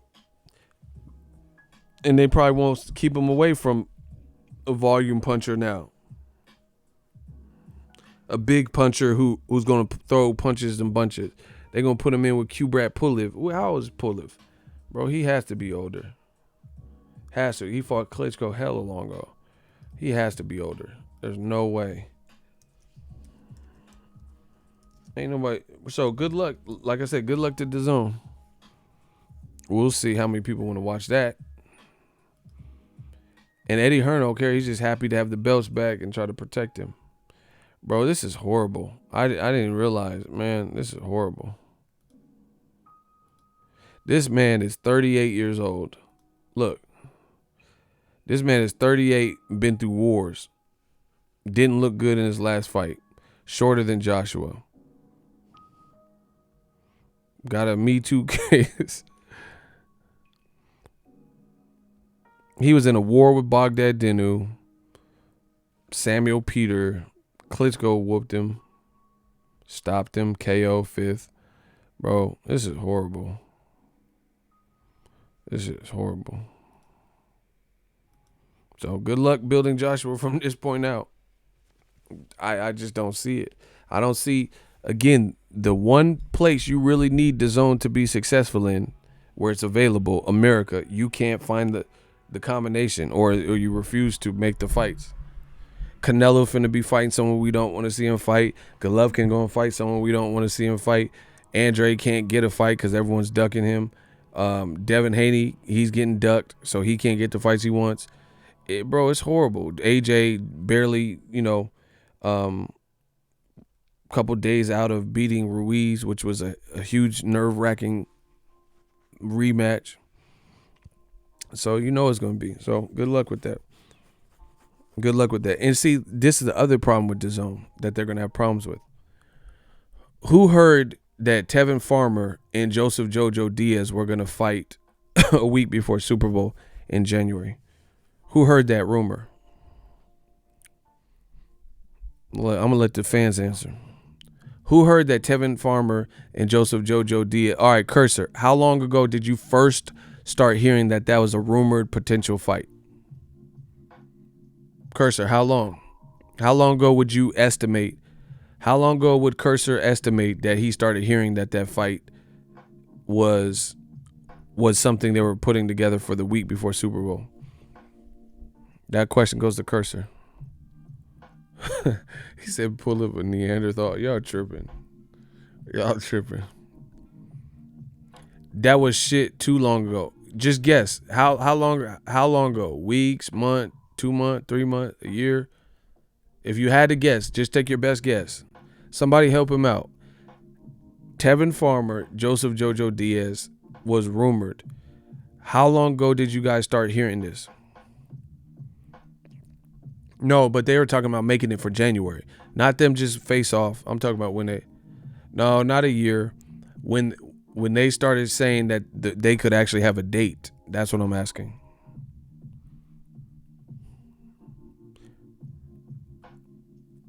Okay. Cursor said like a few months ago. No, it's all good. Okay, so we heard this weeks ago, a month ago, a few months ago. Where is it at? Because the reason I'm asking is because yesterday, Danny Garcia announced his fight, which was never even announced or rumored or anything. And he's fighting Ivan Redkach. So they said that Jojo Diaz and Tevin Farmer were going to fight. I still ain't heard no announcement. I know Tevin Farmer, he has to re-up his deal. So maybe that's it. I don't know. But what's taking so long? Get him the money he wants. I thought you had a fight, bro. That's what I'm saying. This month is not. It's gonna go pretty fast. Now you got to compete with Danny Garcia at the Barclays. So you got 2 events roughly on that coast, and now you got to deal with Danny Garcia. And then there's people hating on the Danny Garcia Ivan Redkach. Stop it, bro. Because he was supposed to fight Errol Spence. I don't even understand why old media like to play dumb like this. The man was supposed to fight Errol Spence. So you're going to be angry that he's fighting somebody else. Oh, why is he fighting? Bro, the man got in a car accident. That was the plan. So they're not going to put something else crazy in that. Come on, stop it.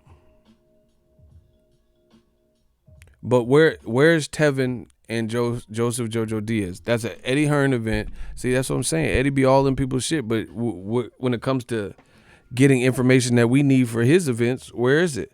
He said Devin Haney might fight Javier Fortuna. I ain't heard nothing about it. Is it a go? Is it green light? What? He said the fight just disappeared. That's what I'm saying. How you let Danny Garcia announce his fight on the date, and that wasn't even a rumored thing. We didn't know if they were going to keep the date after Errol Spence got in the accident. That happened a while ago. So we didn't even know if PBC was going to even keep the date, and Danny Garcia finds a replacement opponent and still announces before. So why Eddie Hearn is, worried about other people's numbers and Wilder's ticket sales and stuff like that. Where's the Tevin Farmer Joseph Jojo Diaz fight?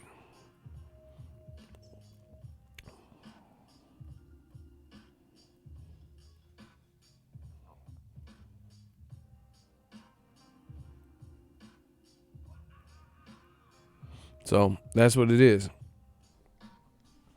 You waited so long now. They announced Danny Garcia's next fight. Now you have to compete with that. I can't see how you even expect to win like this. Devin Haney's last opponent got announced a week before he fought him. Chaz Tablespoon got announced 2-3 days before the fight. Dillian White had 2 weeks to train and looked horrible and got announced right before the fight. Bro, these fights are coming on at all different hours, happening in Japan and Saudi Arabia. Bro, this shit is horrible. This shit is horrible. There's no consistency to it. Tevin Farmer, Joseph Jojo Diaz, just nothing else is getting promoted. Man, come on, bro. Jaime Munguia, Gary Spike O'Sullivan. Who watched the press conference? They did a press conference. Who watched it? From start to finish, you watch Jaime Munguia, Spike O'Sullivan press conference. And then the shit be weird. De La Hoya don't be at the press conference. I thought, man, this shit be weird, bro. Where De La Hoya at? Bob Arum he just turned, his birthday was the other day. He 88, 89. And he be at more of his pressers than De La Hoya, who's younger. De La Hoya is half Bob Arum's age, and Bob Arum almost 90, and he be at almost all of his press conferences in fight weeks and shit. De La Hoya just be dipped out. That motherfucker cut turf. De La Hoya will cut turf on fight week. Then he ain't talking to Canelo. Bro, this shit is weird. This shit is weird. Whatever the game plan is, it's looking weird.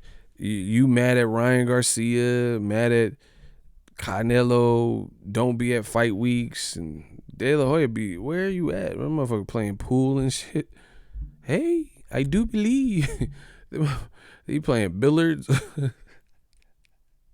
It's weird. The game plan is just weird.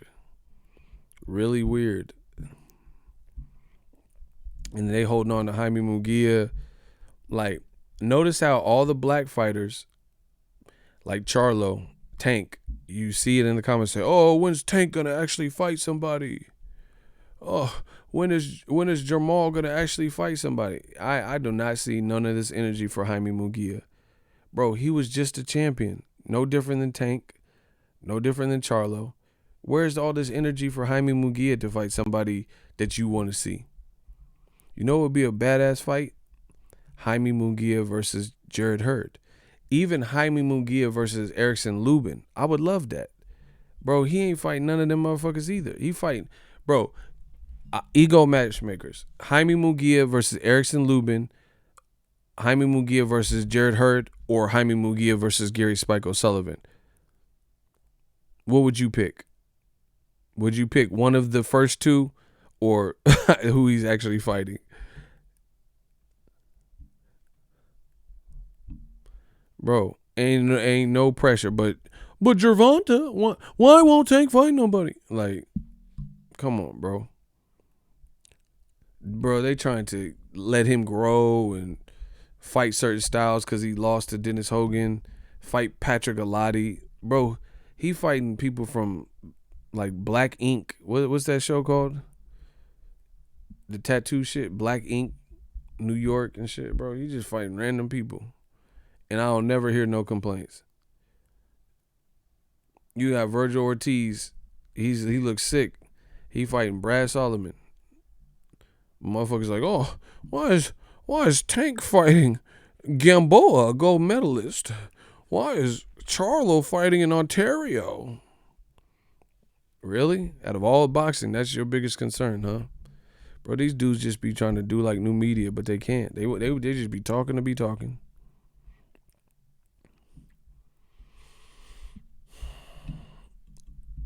Bro, why is Charlo fighting Munguia? Why isn't Munguia fighting Hogan? Then we wouldn't have to worry about it. You know, I can't wait for next year. This is gonna be fun. They talking about Triple G versus Sesmeta. I hope it ain't him. What? How is DAZN gonna win like that? Just somebody let me know. Like, like they're not even. Man, you're not even trying at that point. Bro, if this ain't I'm out, bro. Someone said who? Bro, I'm done.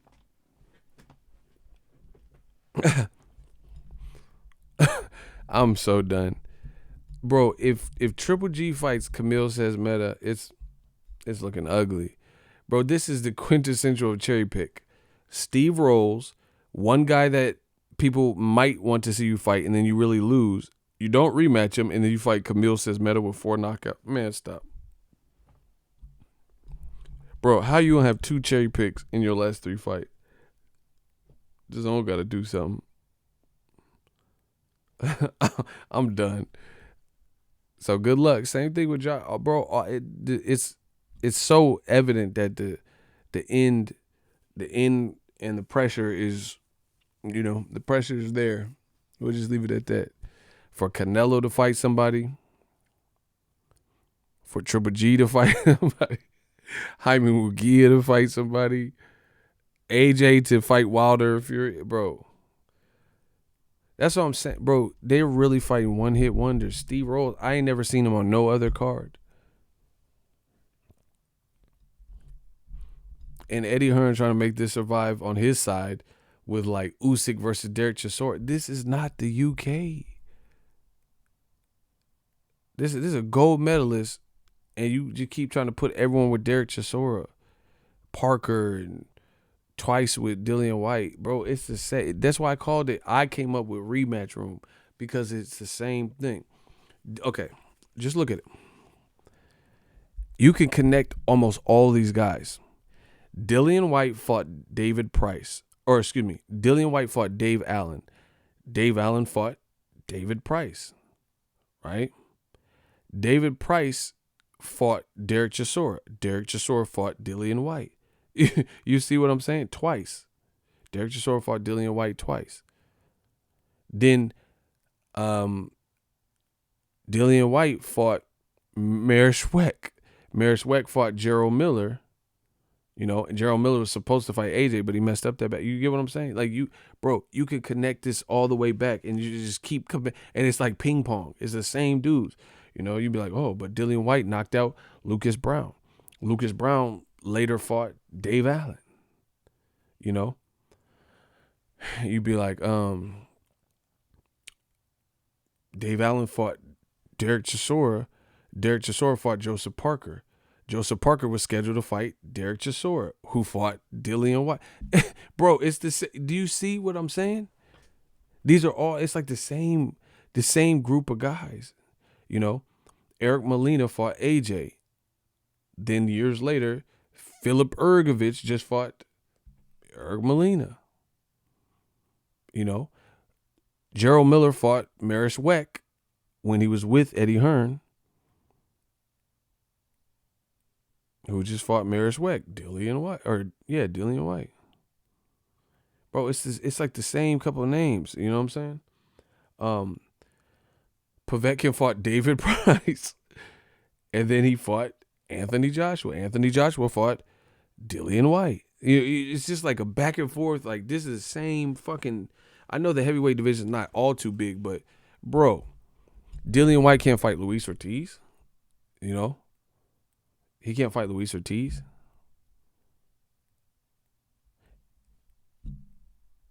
That's like too big of an ask. Daniel Dubois, Philip Ergovich, like something new. It's just looking crazy. It's like the same, like this. It's like the same guy. They like the guys have the same resume almost because they all like. It's like the Little Rascal. It's like the same guys. It's weird. It's weird. It's the same dudes over and over and over. It's like unnecessary rematch. But Eddie Hearn been doing this. JoJo Dan and Kevin Bezier, they fought twice for no reason. Kell Brook knocked out JoJo Dan coming off of an injury. And then he knocked out Bezier. But then Bezier and JoJo Dan fought twice. You know, Kell Brook knocked out Frankie Gavin. And then Frankie Gavin fought Leonard Bundle. Bro, it's like the same shit. He's been doing the same shit. Rematch room. You got a handful of dudes and they all just keep fighting each other. It's like the Fight Club or some shit. Like you got the same members and they keep fighting. Name a matchroom heavyweight that has never fought Joseph Parker, Dave Allen, David Price, or Chisora. Go. Carlos Takam, throw him in there too. You get what I'm saying? So name one heavyweight that has been out for, you know, any length of time, that's with Matchroom. You can't really say Philip Ergovich because he's kind of new, but name someone who's been with Matchroom for a couple years that never fought Dave Allen, David Price, or Chisora. Rematch room. I'm telling you, it's the same group of guys fighting the same group. Erkan Tepper knocked out David Price, and then Erkan Tepper will fight somebody else. Like, man, it's crazy. You know, AJ fights Joseph Parker. Then Joseph Parker, coming off a loss, fights Dillian White. And then Dillian White knocks out Derek Chisora. And then Joseph Parker was supposed to fight who? Derek Chisora. But he got bit by a spider. How is Derek Chisora fought AJ? Or excuse me, Derek Chisora fought Dillian White. I'm getting confused. Derek Chisora fought Dillian White twice. He was scheduled to fight Joseph Parker, but he got injured or whatever. He fought Takam. He fought Spilka. Bro, it's the same. It's the same names over. I promise you that. Like Dillian White, Joe Joyce, anything. I know it's Frank Warren and all that, but listen, the UK is looking bad for y'all because a lot of this energy is right now coming from the UK. These same motherfuckers be like, they're saying, oh yeah, Errol Spence needs to fight Terrence Crawford.